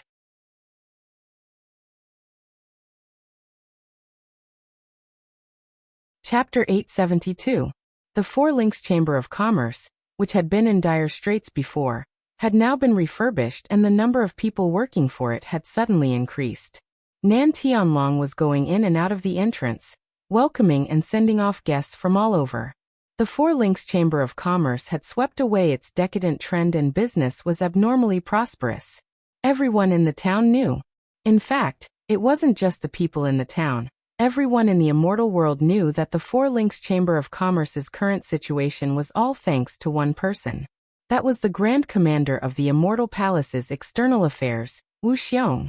It was precisely because of the engagement between Wu Xiong and Mu Tianjiao that the Four Links Chamber of Commerce had undergone earth-shattering changes.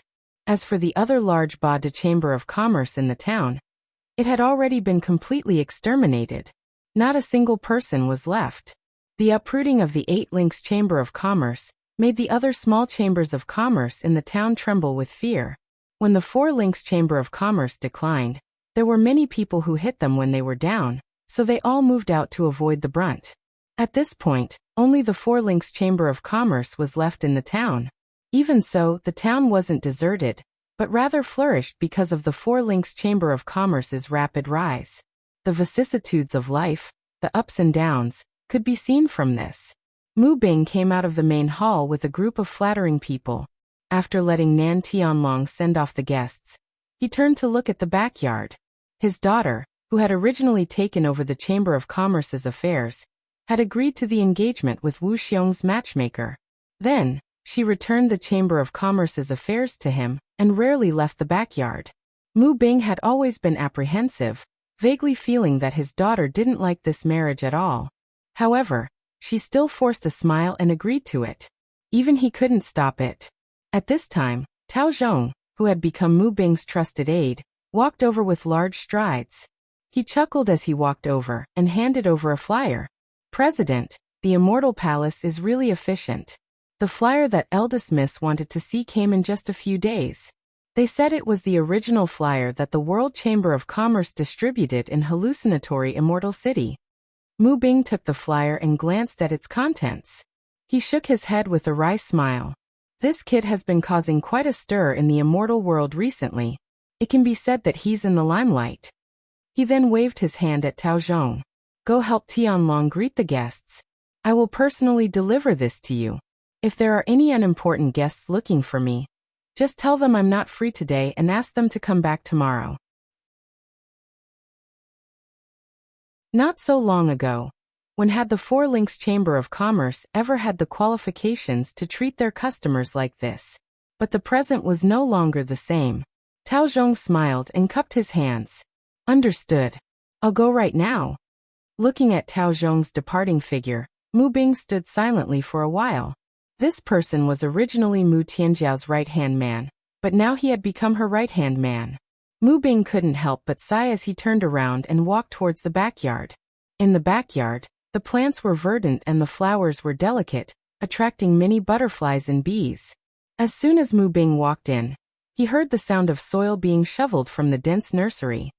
He followed the sound and saw Mu Tianjiao squatting in the nursery with a small shovel to cultivate the soil for a rose that still had dew on it. Mu Tianjiao asked without raising her head, "Father, why are you here? Isn't it very busy outside?" Mu Bing glanced around and found that the originally barren nursery was now filled with roses. He couldn't help but curiously ask, "How did you fall in love with roses?" Mu Tianjiao gently smiled as she busied herself. "I accidentally heard Tao Zhong mention it, and suddenly felt that I liked it, so I planted it. He said that roses are cold and drought-resistant. They don't have high requirements for soil and are very adaptable. The worse the environment, the brighter they bloom, and they can compete with other flowers for fragrance. But there are also drawbacks. They don't like sunlight as much as some flowers. If there's too much sunlight, the petals will easily dry up and lose their luster." Mu Bing trembled as he looked at his daughter's attire. Her originally valiant and formidable-looking attire had now been changed into a woman's attire. His voice trembled as he asked, "Tianjiao, are you talking about yourself?" The small shovel paused for a moment before continuing. Mu Tianjiao lightly smiled. "Father, you're thinking too much. Flowers are flowers and I am me. How can we be confused? Now that the Four Links Chamber of Commerce's business is getting better, it must be very busy. Please forgive me for being unfilial. I want to be lazy before I get married. Please forgive me, Father." Are you blaming Father in your heart?" Mu Bing smiled miserably. "Yes. It's all because I'm useless. I have to rely on my daughter's life in exchange for the Chamber of Commerce's future. Tianjiao, if you don't want to marry Wuxia, then tell me honestly. Don't lie to me. I'd rather the Four Links Chamber of Commerce collapse than let you be unhappy for the rest of your life. I'm going to break off this marriage." The small shovel stabbed into the ground. Mu Tianjiao stood up and turned to Mu Bing with a smile. "Father, you're really thinking too much. If I didn't like it, why would I agree? Don't you know your daughter's temperament? No one can force your daughter to submit. Is it true?" Mu Bing stared at Mu Tianjiao. "Tell me if it's true. Don't lie to me." Mu Tianjiao didn't dare to look straight at him. She shifted her gaze and said, "Of course it's true."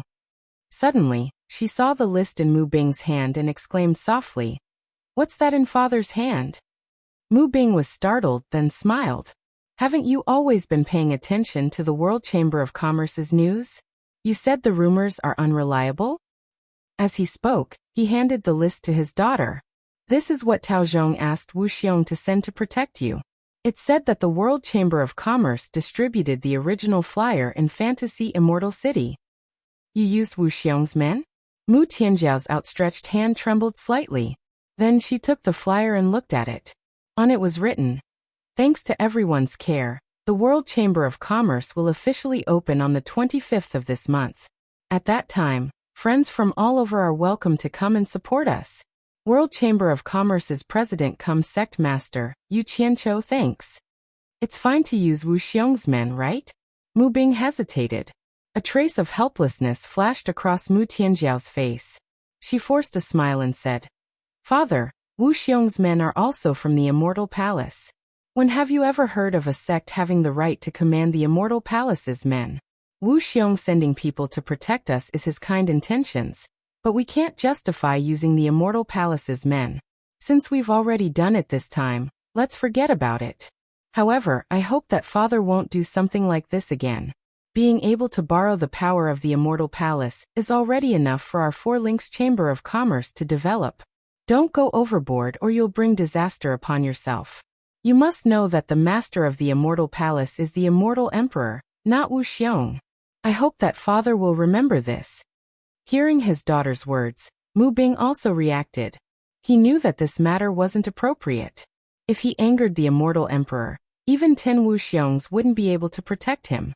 Thinking about the possible consequences of this matter, he felt a lingering fear. On the side, Mu Tianjiao tilted her head to look at the flyer in her hand and faintly sighed. World Commerce's president and sect master Yu Qianqiu? I originally thought that our Four Links Chamber of Commerce was already developing fast enough.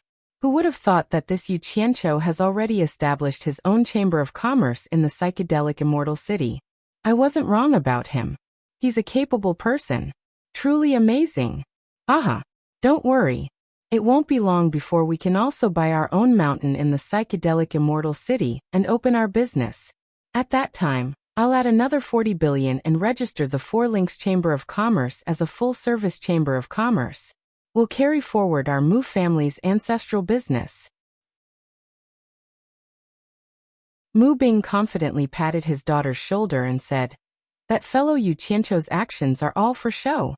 It's just a gimmick to scare people. What can he do alone? If our Four Links Chamber of Commerce continues to develop at this rate, our business will only grow bigger and bigger. It won't be long before we surpass his world commerce. However, there's something I feel a little strange about.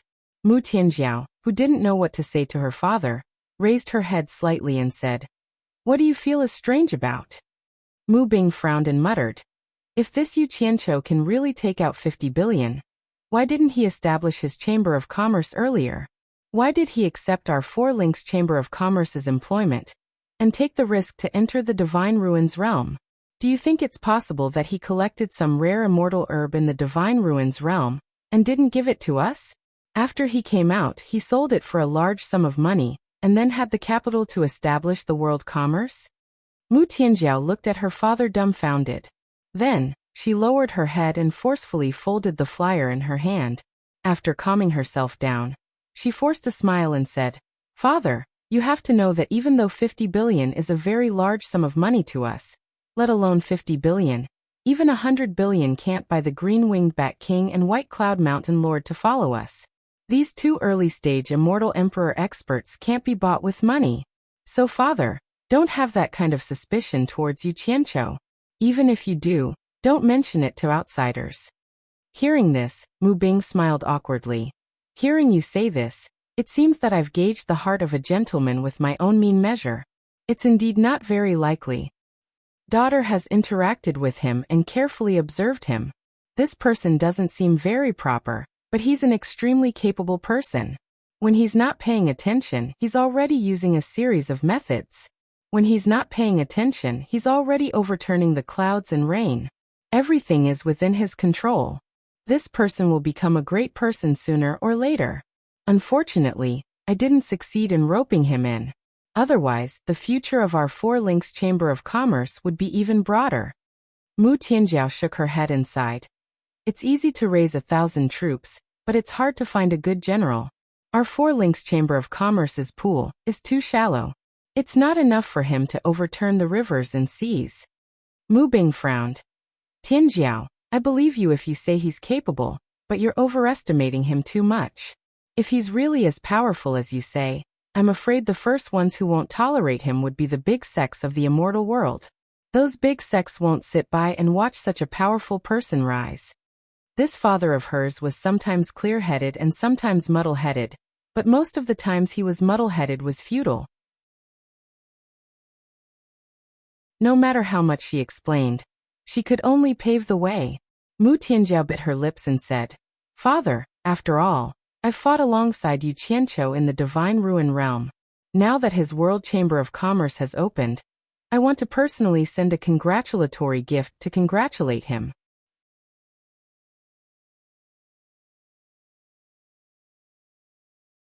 Chapter 873. You're going to personally deliver the gift? Mu Bing's brows furrowed as he tried to persuade her. You have an extraordinary status now. Many people want to meet you, but they're not qualified.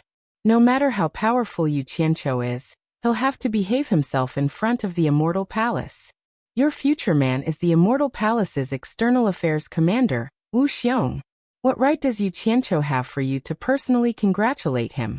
In my opinion, it's enough for Tao Zhong to make a trip. Father! Mu Tianjiao shouted. Her eyes suddenly became fierce as she said word by word. Yu Qianqiu relies on himself. We rely on Wuxia. Are you sure we can rely on him for a lifetime? Mu Bing's expression stiffened. He was stunned for a moment before he said embarrassedly, Don't tell me we still have to rely on Yu Qianqiu? It's not a question of who to rely on. Mu Tianjiao's words carried a hint of anger. Isn't it good to have a friend with potential? Isn't it good to have more connections? Do you really want the Four Links Chamber of Commerce to walk a single log bridge while trembling in fear? The atmosphere between father and daughter instantly became a little awkward. Mu Bing didn't dare to look directly at Mu Tianjiao's eyes. He tilted his head and said weakly, Then it's up to you. No matter how disappointing the other party was, he was still her father. Mu Tianjiao's eyes then softened. She smiled weakly and said, If I get married, I'm afraid father will be lonely. Father, you might as well marry a few more wives. Mu Bing looked at her dumbfounded. There was actually a daughter who told her father to marry a few more wives. Father, don't misunderstand. I don't mean anything else. Mu Tianjiao smiled and explained, I believe that the Four Links Chamber of Commerce's family business will grow bigger and bigger. No matter how big the family business is, it needs someone to inherit it. Father, why don't you help me give birth to a few younger brothers and sisters?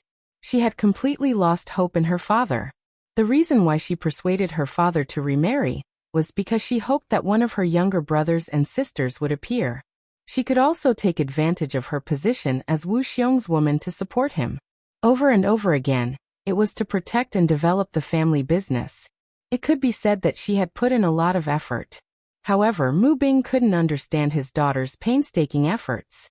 He was too embarrassed to discuss this topic with his daughter, so he found an excuse to run away.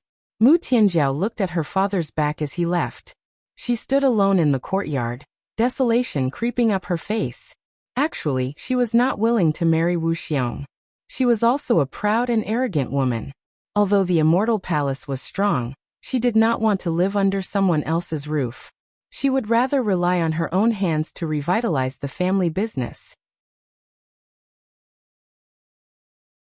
What others gave her was not as comfortable as what she had earned with her own hands. Most importantly, he didn't have any feelings for Wu Xiong at all. But since Wu Xiong had already sent someone to propose marriage, what qualifications did her tiny Four Links Chamber of Commerce have to refuse? The consequences of refusing would be a disaster for the Four Links Chamber of Commerce. In the face of this sudden change, the strong pressure made Mu Tianjiao unable to resist at all. It would have been fine if she was alone, but she couldn't let go of her family at all. Her mother had sacrificed herself for this family. She had to protect this family no matter what. In the end, she could only compromise and sacrifice herself in order to agree to this marriage. Mu Tianjiao flattened the flyer that had been crumpled into a ball in her hand once again. She looked at the handwriting on it and bitterly smiled as she muttered, Since Wu Xiong took a liking to me, that means I have some good points. But why is it that when I shamelessly confess to you, you don't feel anything for me at all? No matter how strong I am, I'm still a woman. Is it wrong to want to find a man I like to shelter me from the wind and rain? You said you only want to be a free wandering cultivator, but you single-handedly created the World Chamber of Commerce. You big liar. How can I endure this? The World Chamber of Commerce, the world. Aspire to the world. What a great ambition. But why can't it accommodate a weak woman like me? The entire Immortal realm was divided into a total of 13 Immortal provinces. 12 of these provinces were each presided over by 12 Immortal monarchs. The Immortal province where the illusionary Immortal city was located was called the Immortal Bestowal Province. It was the largest of the 13 Immortal provinces, and was personally presided over by Immortal Emperor Jin Tai. The name of the province implied that Immortal Emperor Jin Tai had bestowed the immortals of the Immortal realm. The Immortal Bestowal Province had an immortal paradise called the Paradise Immortal Realm. The Paradise Immortal Realm was vast and covered in mist. There were countless plants and monsters, immortal grasses and immortal beasts all over the vast mountains and lofty ridges. The misty mountain range was filled with numerous experts of the immortal realm. It was the place with the highest concentration of top experts in the entire immortal realm. If outsiders wanted to trespass this place, they would simply be courting death. The mountains of the paradise immortal realm slowly arched up from all directions towards the center. In the misty immortal mist, there was a majestic scene. There were immortal birds circling in the sky, there was purple mist coming from the east, and there was an aurora that shrouded the place. Even in the middle of the night, this place was still a place that never slept. A domineering aura that shook the hearts of the people was vast and mighty. For some reason, the central peak of the paradise immortal realm was split into two near the top. One section was like a crouching tiger and a coiling dragon that still stood tall on the vast earth, while the other section, which was dozens of miles in circumference, suddenly floated in the air. In the cloudy sky, a magnificent golden palace was faintly discernible. This was the famous Immortal Palace, the residence of immortal Emperor Jin Tai. It was built on the floating mountain peak. Golden streams of light flashed in and out of the lingering clouds and mist. This magnificent palace silently deterred the entire immortal realm, making all living beings in the immortal realm submit to it. On the secondary peak next to the main peak, there was a newly built palace. Rather than calling it a palace, it was more appropriate to call it a small courtyard. Not a single piece of metal could be seen in the entire courtyard. It was all built with all kinds of jade and jadeite. It was as translucent as an exquisite palace or a crystal palace, extremely beautiful and enchanting. This palace was built under the order of immortal Emperor Jin Tai in one day. If it weren't for the repeated refusal of the owner of this place, this crystal palace would be even more magnificent and enchanting, and wouldn't look like a small courtyard. The owner of this palace. Perhaps it was more appropriate to describe him as a guest, because the owner of this place did not regard himself as the owner of this place. He only regarded himself as a temporary guest. However, what was surprising was that within the walls of such a luxurious crystal palace, there was actually a simple thatched hut. There was intermittent music coming from the thatched hut, and there was a man singing a scary song with a duck-like voice. It was not an ordinary kind of unpleasant song. On the jade steps of the palace gate not far from the thatched hut, stood a dazzling beauty. She was dressed in a snow-white palace dress that wrapped around her graceful figure. Her beauty could topple a city. Her skin was as smooth as cream. Her eyes were bright, and her teeth were white. She was dignified and charming, and her temperament was noble and compelling. Her hair was tied up in a bun, and her eyebrows were slightly wrinkled. The beauty in the palace dress slowly walked into the jade pavilion next to the thatched hut. She shouted into the thatched hut, "Brother Crocodile." The music that sounded like an old ox pulling a broken cart stopped. A tall figure in a silver robe with silver hair down to his shoulders walked out of the thatched hut with a guqin in his arms. He walked happily to the pavilion and sat down, then placed the guqin on the jade table. The former immortal crocodile, now Ishuejuan, smiled and said, "Sister Jiwu, how was my guqin playing? How was my singing?" Jiwu stared at him with a pair of bright eyes, and was speechless for a long time.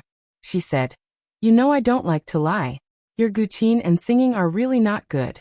It's really unpleasant to listen to. Your little sister, feels suffocated listening to it, so I came to stop you. You are really direct." Ishuejuan smiled and scratched his head. He said, "In fact, I also know that it's not good, but everything is difficult at the beginning. I will eventually practice. I don't believe that I can't beat that brat." Jiwu looked around and set up a soundproof enchantment. She sat opposite Ishuejuan and looked at the thatched hut. She frowned and said, "Why do you do this? This is clearly a silent protest. In Jintai's eyes, it will only make him hate you more, and he will not let you go." Ishuejuan looked back at the thatched hut he built, and said indifferently, "I have worked for him for many years, but I didn't expect to end up like this. From the day he wanted to kill me, we are even. From now on, I will not take advantage of him. I can live in peace in my own grass nest." Jiwu smiled bitterly and shook her head. "This is the celestial realm, his world. No one can beat him. Everyone has no choice. Why are you so stubborn?" Saving your own life is the most important thing. There are many things that are beyond your control. Why don't you marry him and become his celestial empress? Yi Xuejuan said with a playful face. That position is below 1 and above 10,000. Many women in the celestial realm dream of it. Ji Wu frowned and said angrily. I, Ji Wu, have not reached the point where I have to sell my body for glory. What a joke. What a joke. Sister, don't be angry. After Yi Xuejun waved her hand again and again, she raised her head and sighed. In fact, you and I are both under house arrest here. It's up to Jin Tai to kill us. It depends on how long his patience lasts. When he loses his patience and wants to use force, how will you deal with it? I don't really care. I've already died twice. The first time was because I was saved by that stinky brat, and the second time was because you saved me from Kintai's hands. I can't repay you for saving my life twice. Now we can only take it one step at a time. Ji Wu shook her head, and did not want to talk about such a heavy topic. Her eyes fell on the guqin on the table. She said strangely, Brother Yi is in a good mood. Why do you want to play the guqin and sing? Is it to vent? Vent my ass. I think of that brat. Since I got out of the human world, I have the most fun with that brat. Yi Xuejuan touched the strings of the guqin and said, Don't be fooled by that brat. In fact, his music is unparalleled. No one in the world can beat him. Don't judge a book by its cover. Ji Wu hesitated. Do you still suspect that the Yu Qianqiu who founded the World Chamber of Commerce in the Celestial Realm is the same Yu Qianqiu in the human world? Yi Xuejuan rolled his eyes and said, What doubt? I am sure it is that guy. Besides him, I can't think of any other Yu Qianqiu who would mess around like this.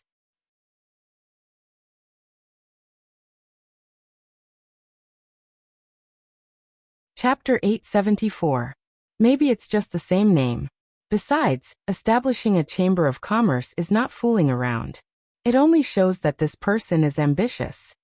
Ji Wu didn't agree and said, Plus you also know that it's impossible for that world to come to the immortal realm with the power of a deified spirit. He shouldn't be Yu Qianqiu. Why not? Yi Xuejuan counted with his fingers. First, the name Yu Qianqiu is too rare. The probability of them sharing the same name is too low. Secondly, the two of them just so happen to be at the deity transformation stage. Only that guy would dare to establish a chamber of commerce with a deity transformation stage cultivation.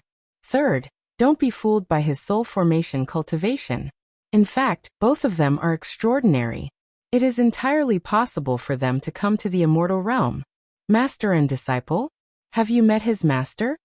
Hearing him praise the master and disciple, Ji Wu couldn't help but ask, Who is his master? Yi Xuejuan was in a dilemma. Should he answer or not? His reaction made Ji Wu even more curious. A trace of craftiness flashed through her bright eyes as she said, Is it not convenient to reveal it to a girl? If it's inconvenient, then don't say it. Yi Xuejuan was embarrassed to hide it. After all, she saved his life. He hesitated and said, It's not that I don't want to tell you, but I'm afraid you will be angry. Angry? Ji Wu suddenly giggled and said, Do you think we have the right to be angry when we are imprisoned in this place? Brother Yi doesn't understand me. I'm not a narrow-minded person. I don't need to be angry about everything. If there is anyone I can't forgive, it is Yi Zhao's disciple slaying Luo. I didn't expect them to return to the immortal realm. Don't let me leave this place. Once I leave, I will not let any of them go. Ji Wu stared at Yi Xuejuan sharply. Don't tell me that Yu Qianqiu's master is slaying Luo? If that's the case, then I'm sorry brother Yi Xuejuan. I will not let Yu Qianqiu go either. As long as it's someone from the Rakshasa faction, I won't let a single one of them go. The resentment in her words was so deep that it was unforgettable. It could be seen that the sneak attack by the Rakshasa and the others when she was heavily injured had indeed hurt her heart. Xuejuan waved his hand and said, Sister, don't misunderstand. Yu Qianqiu's master is definitely not Rakshasa. Rakshasa is not even qualified to carry his master's shoes. Ji Wu was surprised. She asked suspiciously, Yu Qianqiu has such a powerful teacher? Could he be one of the 12 great immortal monarchs of the immortal world? That's not right.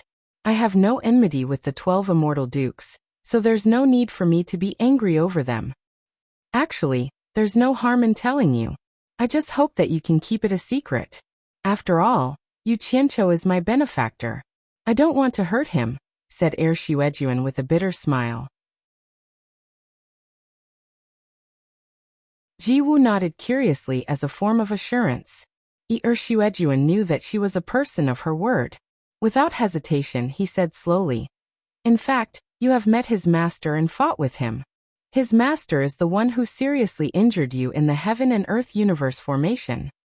Bai Changchun, Ji Wu exclaimed in shock. His master is the Bai Changchun who challenged the Emperor of the Underworld in the Underworld world. Thinking of the green-robed elder, she still had lingering fear. The majestic fighting spirit contained in that thin figure made people respect and fear him. He was really a character. In the Heaven and Earth universe formation, the scene of 4 middle-stage immortal emperor experts fighting him together was still vivid in Ji Wu's mind.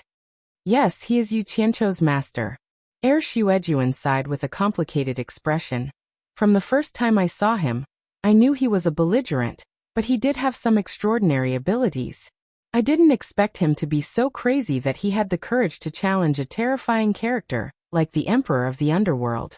He was seriously injured by the Emperor of the Underworld, but he still managed to escape. The Emperor of the Underworld has lost face this time. This Bai Changchun has undoubtedly shaken the authority of the Emperor of the Underworld, letting the people in the Underworld know that the Emperor of the Underworld is not invincible. I'm afraid the old monsters in the Underworld will be restless. The Underworld will be in chaos. Ji Wu was speechless. She really didn't expect that the master of the guy she didn't even want to look at was actually Bai Changchun. Her master had seriously injured her, and his disciple had saved her life at a critical moment. What was this? But now she believed Heir Shuejuan's words. That Yu Qianqiu might really be the current Yu Qianqiu in the immortal world. Brother Heir, you don't have to look at me like that. Ji Wu shook her head and smiled bitterly.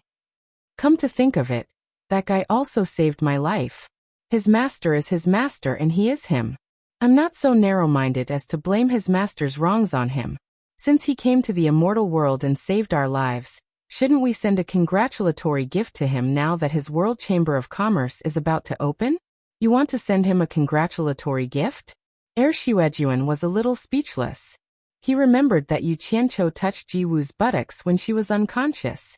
If Ji Wu knew about it, she would rather let Luo Sha and the others go than let Yu Qianqiu go. Ahem. Don't send a congratulatory gift. If the two of us send a congratulatory gift, I'm afraid it will immediately attract Jin Tai's attention. That will hurt him. Heir Shuejuan quickly stopped them. Ji Wu was molested in front of him, and he felt bad. If Ji Wu gave a gift to the person who molested her, Heir Shuejuan would not be able to bear it.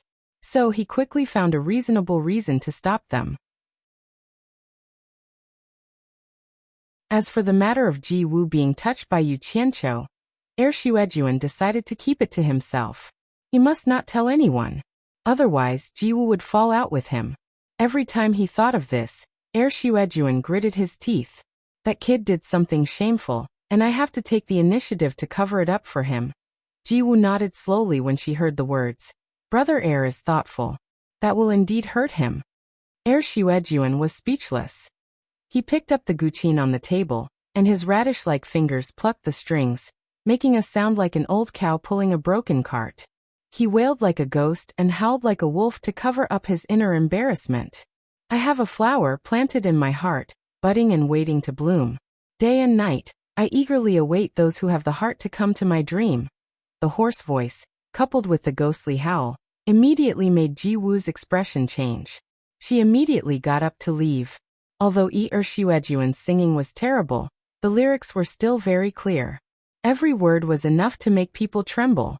When Ji Wu heard the lyrics clearly, she became absent-minded in an instant. She actually patiently listened to it. As she listened, Ji Wu was a little absent-minded along with Heir Shuejuan's ghostly howl. She muttered, After love, you know the importance of love. After getting drunk, you know the strength of wine. Flowers bloom and fade in the end.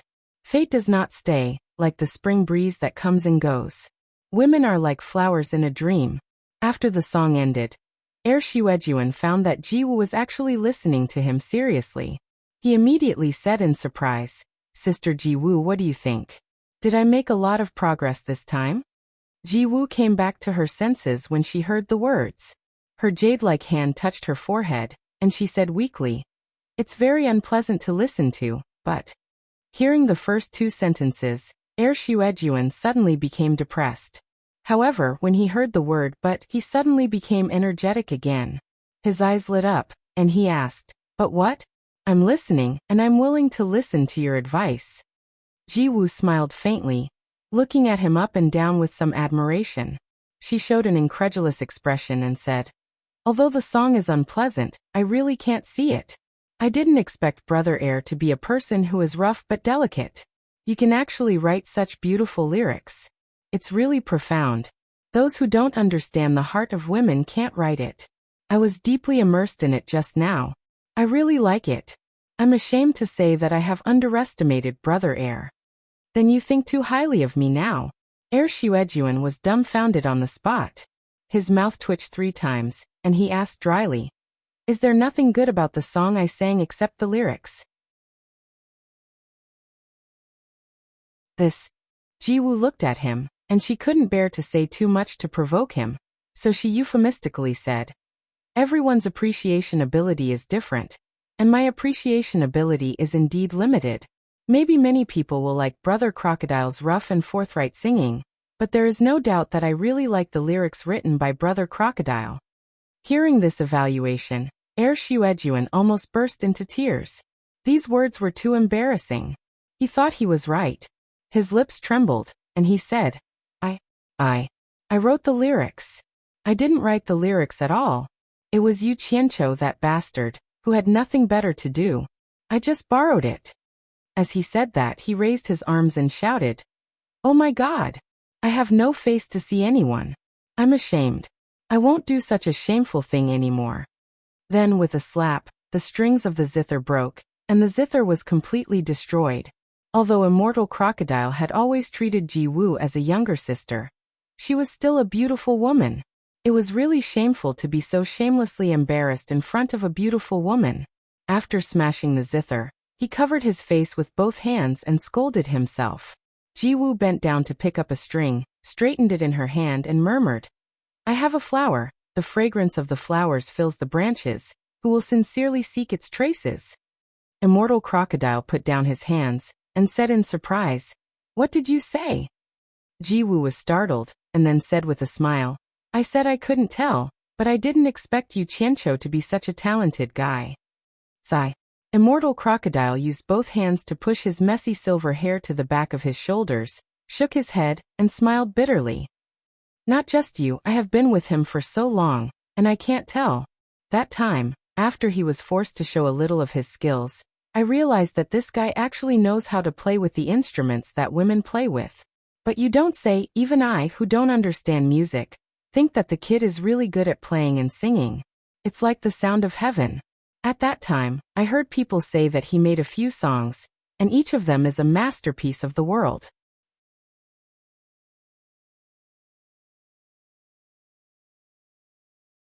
Chapter 875. The song is the masterpiece of the human world? Jiwoo smiled faintly. "Brother E really thinks highly of your little brother. Is it as exaggerated as you say?" Xuejuan waved his hand disapprovingly. "Anyway, I have never heard such a beautiful song, but I can't help it if you don't believe me. Anyway, I can't say anything about this nonsense." He was too lazy to explain, but Jiwoo seemed to be very interested. She wanted to get to the bottom of it. She smiled and said, "You and I have nothing to do. Why don't we have a chat? By the way, you said that Yu Qianqiu was forced to show his skills. What happened? Could it be that he could be forced to play the zither and compose the song?" "AI. It's not the kind of coercion you said. It's like this." Xuejuan still had a little conscience. He did not expose all of Yu Qianqiu's secrets. He only told the story of the day in Lingfang Valley. A love triangle story about Yu Qianqiu, Lu Yanqing, and when Lanfeng was talked about by him in his free time. After listening to the story, Ji Wu understood the composition of the song. However, women seemed to be more interested in love stories. This was a common problem for women. She said suspiciously, "You mean that the woman named Lu Yanqing is the most beautiful woman in the world?" And Lu Yanqing fell in love with Yu Qianqiu and expressed her love to him, but Yu Qianqiu politely refused? Speaking of this, Yi Xuejuan suddenly slapped his thigh and laughed.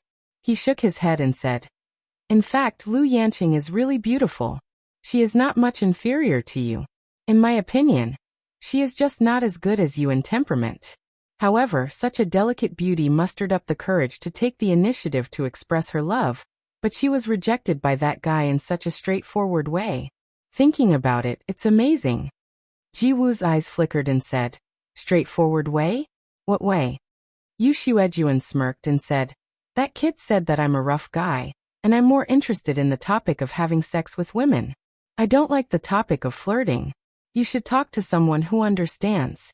That brat patted his buttocks and left after he finished speaking. He really made us men proud, haha. He's more interested in the topic of going to bed with a woman. This brat is really a man among men. Halfway through his laughter, he suddenly couldn't laugh anymore. Only then did he realize that the person sitting opposite him was also a woman. He quickly cupped his hands in apology and said, "Sister, please don't blame me. I'm also a boorish man." Ji Wu's face was flushed, and she looked even more beautiful. She said mercilessly, "No man is good. I thought he was talented, but he's just a scum." Yi Xuejun nodded and said, "Yes, yes, yes. How can that guy be called refined? It's best to describe him as scum.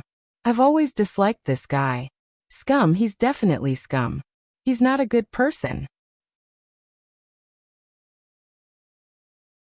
However, even though Ji Wu scolded him, she asked, "Didn't you say that several of his songs in the human world are masterpieces? Even if you don't know how to sing them, you should remember the lyrics. Since we have nothing to do, why don't you read it to me?" "I really can't read this." Immortal Crocodile scratched his head in embarrassment and said, "I happened to be there just now. Because that kid's performance was so good, I couldn't help but remember it.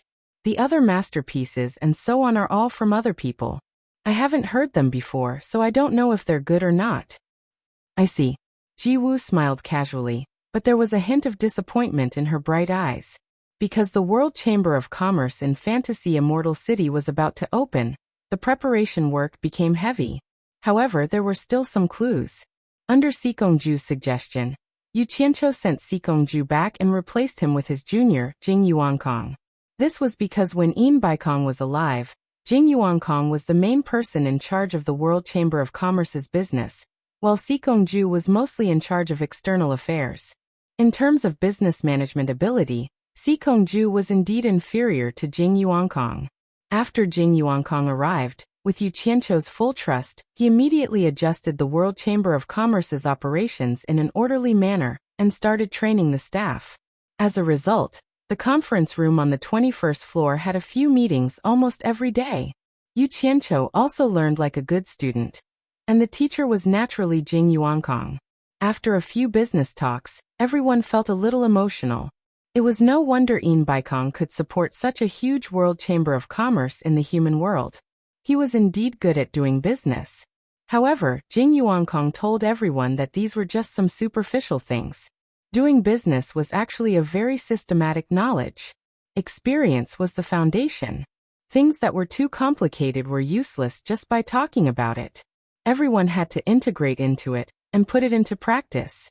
Yu Qianqiu also didn't expect everyone here to become experts in making money for the World Chamber of Commerce. After all, the opening day was not far away. He mainly let Jing Yuankong teach everyone some business rules and instill the attitude that the customer is the immortal emperor. They shouldn't be used to being the overlord of a region and fight with the other party because they couldn't take it lying down. That would be a mess. Thus, Yu Qianqiu specially arranged for them to practice on the spot. One side would act as the bullied seller while the other side would act as the purposely difficult buyer. Wei Chuanqiu, who had always been following behind Yu Qianqiu, understood these people after a period of time and gradually felt that it was strange. He realized that although the people Yu Qianqiu recruited didn't seem to have much of a cultivation, they were all experts who could stand on their own. In terms of ability, they were definitely not the same cultivation disciples of the large sects or aristocratic families in the immortal world could compare to. If it wasn't for the fact that these people's cultivation were a little lacking, their ability to handle matters would definitely be comparable to some sect masters. They were all extremely slick and had very strong minds. They weren't like those itinerant cultivators who lived cautiously in the immortal world. No matter how you looked at them, they were all seasoned veterans. Especially after attending a few of Jing Yuankong's lessons, he felt that it was even more outrageous. This was simply a veteran who had experienced many battles in the business world. With such rich business experience, any sect would fight to have such a talent. Why was it a soul formation initial stage itinerant cultivator? Why would such talents flock to the World Chamber of Commerce? Wei Chuanqiu couldn't figure out the reason, no matter how he racked his brains. He could only lament that there were indeed many outstanding people in the wilderness. No wonder the top experts in the immortal world were often itinerant cultivators and itinerant immortals. On the 25th of the month, the day that everyone anticipated the grand opening of the World Chamber of Commerce had finally arrived. The reason why everyone was looking forward to it wasn't because they wanted to show their support, but because they wanted to watch the show. Everyone seemed to have a premonition that the grand opening of the World Chamber of Commerce would definitely be a show to watch. And today's World Chamber of Commerce was indeed very lively. Because Yu Qianqiu's beliefs from his previous life were deeply ingrained, he really liked the festive feeling of a grand opening. He felt that red should be used today, a good beginning. Thus, long red banners hung down from the top of the World Chamber of Commerce's building. On the banners were some auspicious words to welcome guests from all over the world. As for sects that he was familiar with like Wangutong and Mythical Fire Palace, Yu Qianqiu went to visit them a day in advance. He shamelessly begged them to send a long red banner to congratulate him. Wang Gui and the others were rendered speechless by him. They had never seen such a thing before. However, they weren't forcing people to do something, so they all reluctantly sent a banner according to his request. Yu Qianqiu naturally accepted it with a chuckle.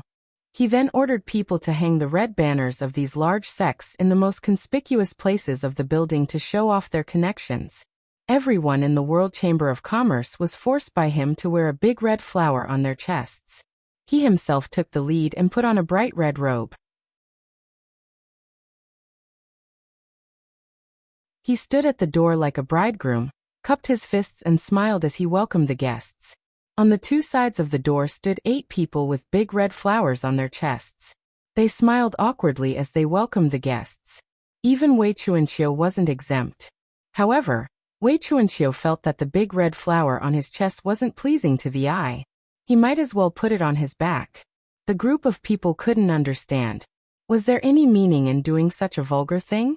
Of course, there were also people who didn't wear big red flowers. They stood alone on the roof and silently watched Yunpeng below. He wasn't a member of the World Chamber of Commerce, so Yu Qianqiu couldn't force him.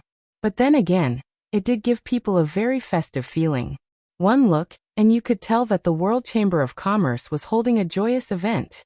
Not only that, the Wangutong sect, Lifefire Palace, Spirit Cultivation sect and Skyward Palace's red banners also caused the spectators to feel a sense of awe and respect. These 4 great sects were willing to hang out their banners to show their support, regardless of whether Yu Qianqiu had a deep relationship with them or not. In the eyes of the spectators, even if their relationship wasn't that deep, it didn't matter.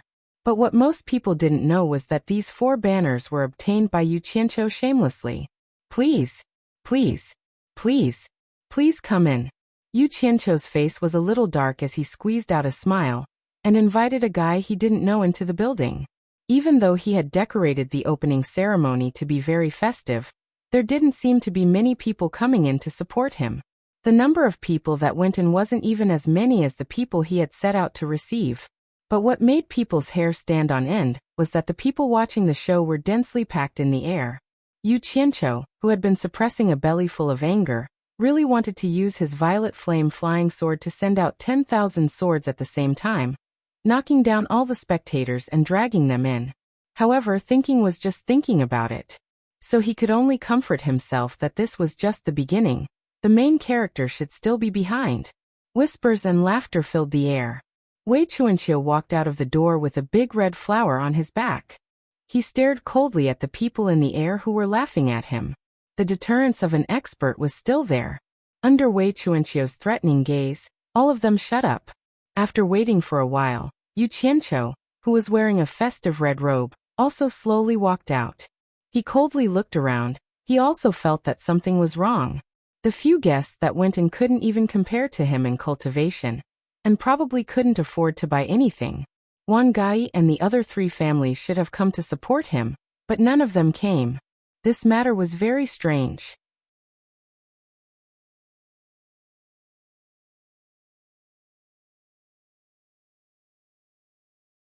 Chapter 876. He looked back at the banners hung by the 4 sects on the tall building. Since they were willing to give this, why didn't they come to support them? Yu Qianqiu's eyes flickered as he looked at the people in the air. He could see a hint of mockery on their faces. Someone is playing tricks. This was Yu Qianqiu's first reaction. With this speculation, Yu Qianqiu's mind calmed down. He slowly walked into the building with his hands behind his back. In the center of the building's main hall was a pool made of jade. Yu Qianqiu sat at the edge of the pool, while humming a little tune. He crossed his legs and looked at the small fish in the pool. From time to time, he would glance at the cultivators who were admiring the various immortal herbs. These people's cultivation levels weren't high. There was only one late-stage soul formation cultivator. They were all admiring the immortal herbs in the crystal cabinets in the hall with amazement. A few cultivators with big red flowers on their chests were eagerly introducing the immortal herbs to the people in the hall. The degree of emptiness at the opening was beyond everyone's expectations. However, there were a lot of people watching from the outside. The cold on the inside and the warm on the outside made everyone feel that something was wrong. Although the cultivators with big red flowers on their chests stood in their respective positions, they couldn't help but glance at Yu Qianqiu. They saw Yu Qianqiu leisurely sitting by the pool and humming a little tune. It was clear that he had a card up his sleeve. Everyone gradually calmed down.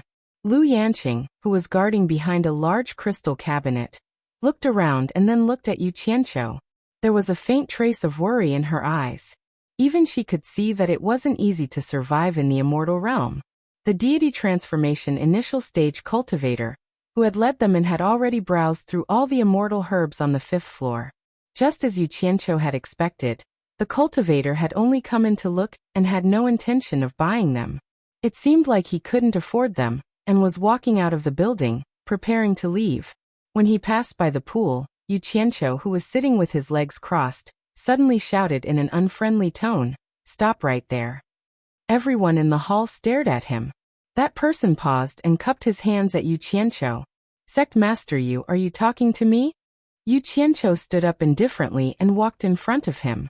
He said coldly, "Why did you steal my world commerce's immortal herbs?" When he said this, the lords in the hall quickly checked the crystal cabinets they were guarding. They found that none of the immortal herbs were missing. They looked at each other in confusion. That person's expression stiffened. When he saw everyone looking at him as if they were looking at a thief, he faintly felt that something was wrong. He immediately cupped his fists and explained, "Sect Master Yu, I'm afraid you've misunderstood. I didn't take anything from your merchant association. If Sect Master Yu doesn't believe me, you can check. I definitely don't have any immortal herbs on me." "You still dare to quibble? I said you stole it, so you stole it. Do you think I'm wrong?" Yu Qianqiu shouted coldly and extended a palm from his sleeve. The person in front of him immediately exploded into a cloud of white mist. The white mist was instantly sucked into Yu Qianqiu's sleeve. In the blink of an eye, that person turned into a sinister-looking mummy, and was on the verge of collapsing.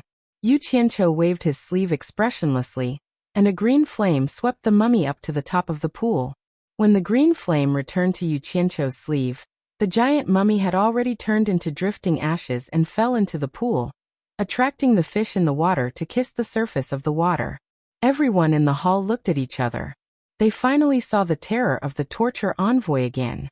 However, They didn't know why Yu Qianqiu would suddenly kill him. Lu Yanqing bit her lip and stared at Yu Qianqiu.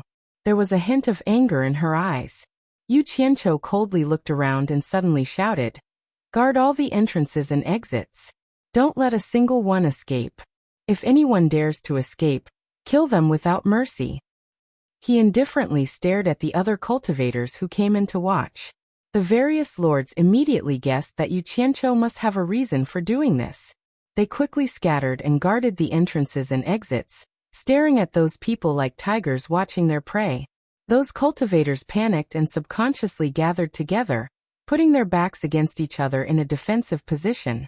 Someone shouted, "Sect Master Yu, what is the meaning of this? What is the meaning of this?" Yu Qianqiu laughed coldly as he walked towards them and said indifferently, "I just heard from outside that you were ordered by someone to deliberately cause trouble. As a result, those people outside were so scared that they didn't dare to come in." The various lords looked at each other again. This reason seemed too far-fetched. Based on these 5 people's cultivation, what trouble could they cause? With their cultivation, they couldn't possibly scare the people outside. The person who shouted cupped his fists and said, "Sect Master Yu, someone is deliberately misleading us. How could the few of us come to World Commerce City to cause trouble? There is another reason why the people outside didn't come in. It has nothing to do with us. Please, Sect Master Yu, be magnanimous and let us leave." "So you're saying that someone is wrongly accusing you?" Yu Qianqiu raised his brows and said indifferently, "I'm not an unreasonable person, and I won't easily believe a one-sided story. I'll give you a chance to explain yourself. Then tell me, why didn't the people outside come in? Also, I'm warning you, don't try to fool me. Once I find out, I guarantee that none of you will leave alive." With that said, the various lords instantly understood. After going through so much trouble, this was their main goal, which was to find out the reason for this strange matter. They were all filled with admiration. The expressions of the people trapped also changed. They weren't idiots and naturally knew Yu Qianqiu's goal. Originally, some people were still holding on to a trace of hope. They thought that this was hallucinatory Immortal City, and Yu Qianqiu wouldn't dare to do anything to them. Otherwise, they would be severely punished by the Chamber of Commerce Alliance. However, Yu Qianqiu had just come to kill the chicken to warn the monkey. He had made up a random excuse and killed the innocent person. They were extremely daring and simply disregarded the rules of the Chamber of Commerce Alliance. At this moment, everyone understood that the person from before didn't steal anything at all. Yu Qianqiu had killed him for everyone to see. After a moment of silence in the hall, Yu Qianqiu said indifferently, "My patience is limited. I believe everyone has heard that the 30 disciples of the Heartless Palace all died in my hands in the ruins of God. Ask yourselves, how do you compare to them? I advise you to say it as soon as possible. Once I lose my patience, even if you want to say it, I might not want to hear it." Ruthless in the front and warning behind, forcing the few of them to have no way out. The cultivator who spoke to Yu Qianqiu gritted his teeth and said, "Sect leader Yu, this matter really has nothing to do with us. Before I came, I heard that in the morning before the World Commerce Alliance opened, the Heartless Palace's elder Feng Jiuru suddenly sent a message to the various sects managers, saying that if anyone dared to support the World Commerce Alliance, they would not give the Heartless Palace any face and would be going against the Heartless Palace. That's all I know." Sure enough, someone was playing tricks behind the scenes. The lords of the various countries all had stern looks in their eyes. Yu Qianqiu looked at the others expressionlessly and asked, "Is what he said true?" "That's what I've heard." "I've heard the same thing," a few people said one after another. "Yunantian!" Yu Qianqiu suddenly shouted. Yunantian, who was dressed in a white cloak, responded and flashed over. Yu Qianqiu squinted his eyes and said, "Even the loose cultivators here know about such a big thing, but we didn't hear anything. If this continues, we will be eaten by others sooner or later. From today onwards, I'll leave the matter of gathering information to you. If you have nothing to do, go out and take a stroll. In the future, when the conditions are right, you have to organize a group of people specifically in charge of this matter. Our world commerce cannot be blind or deaf. Got it?" Yunantian clasped his hands angrily and said, "What should we do now? I'm just afraid that I don't know what happened. It'll be easier now that I know. Damn it. They're going too far. Do they think I'm made of clay? Just wait and see, you dog." Yu Qianqiu walked outside with large strides. "Sect Master Yu, can you let us go now?" the person who had spoken to Yu Qianqiu earlier asked.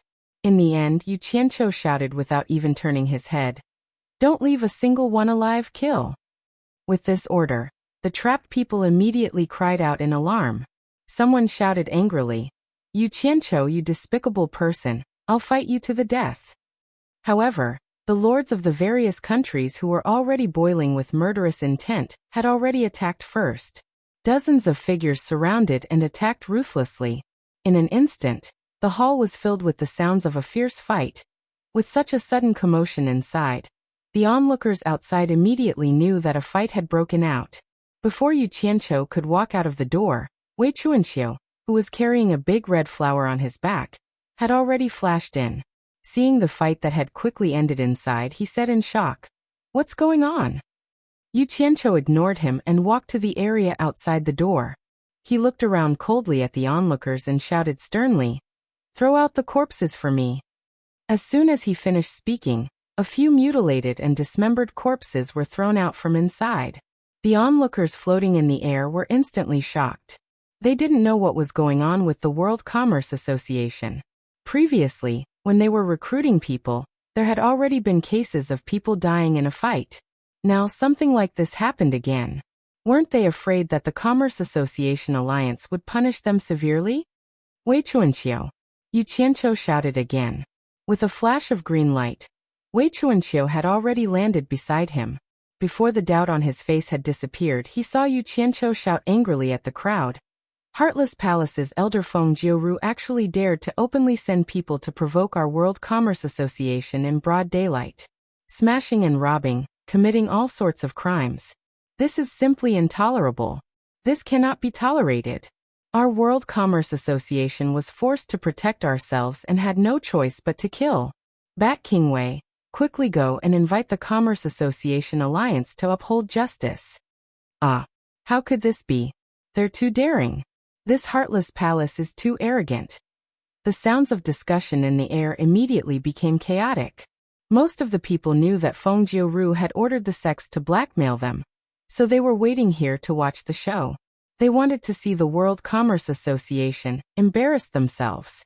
However, they didn't expect Feng Jiuru to be so daring. She actually sent people to smash and rob. This was a bit too much. You're tuning in to the Li Mei's Wuxia Whispers YouTube channel.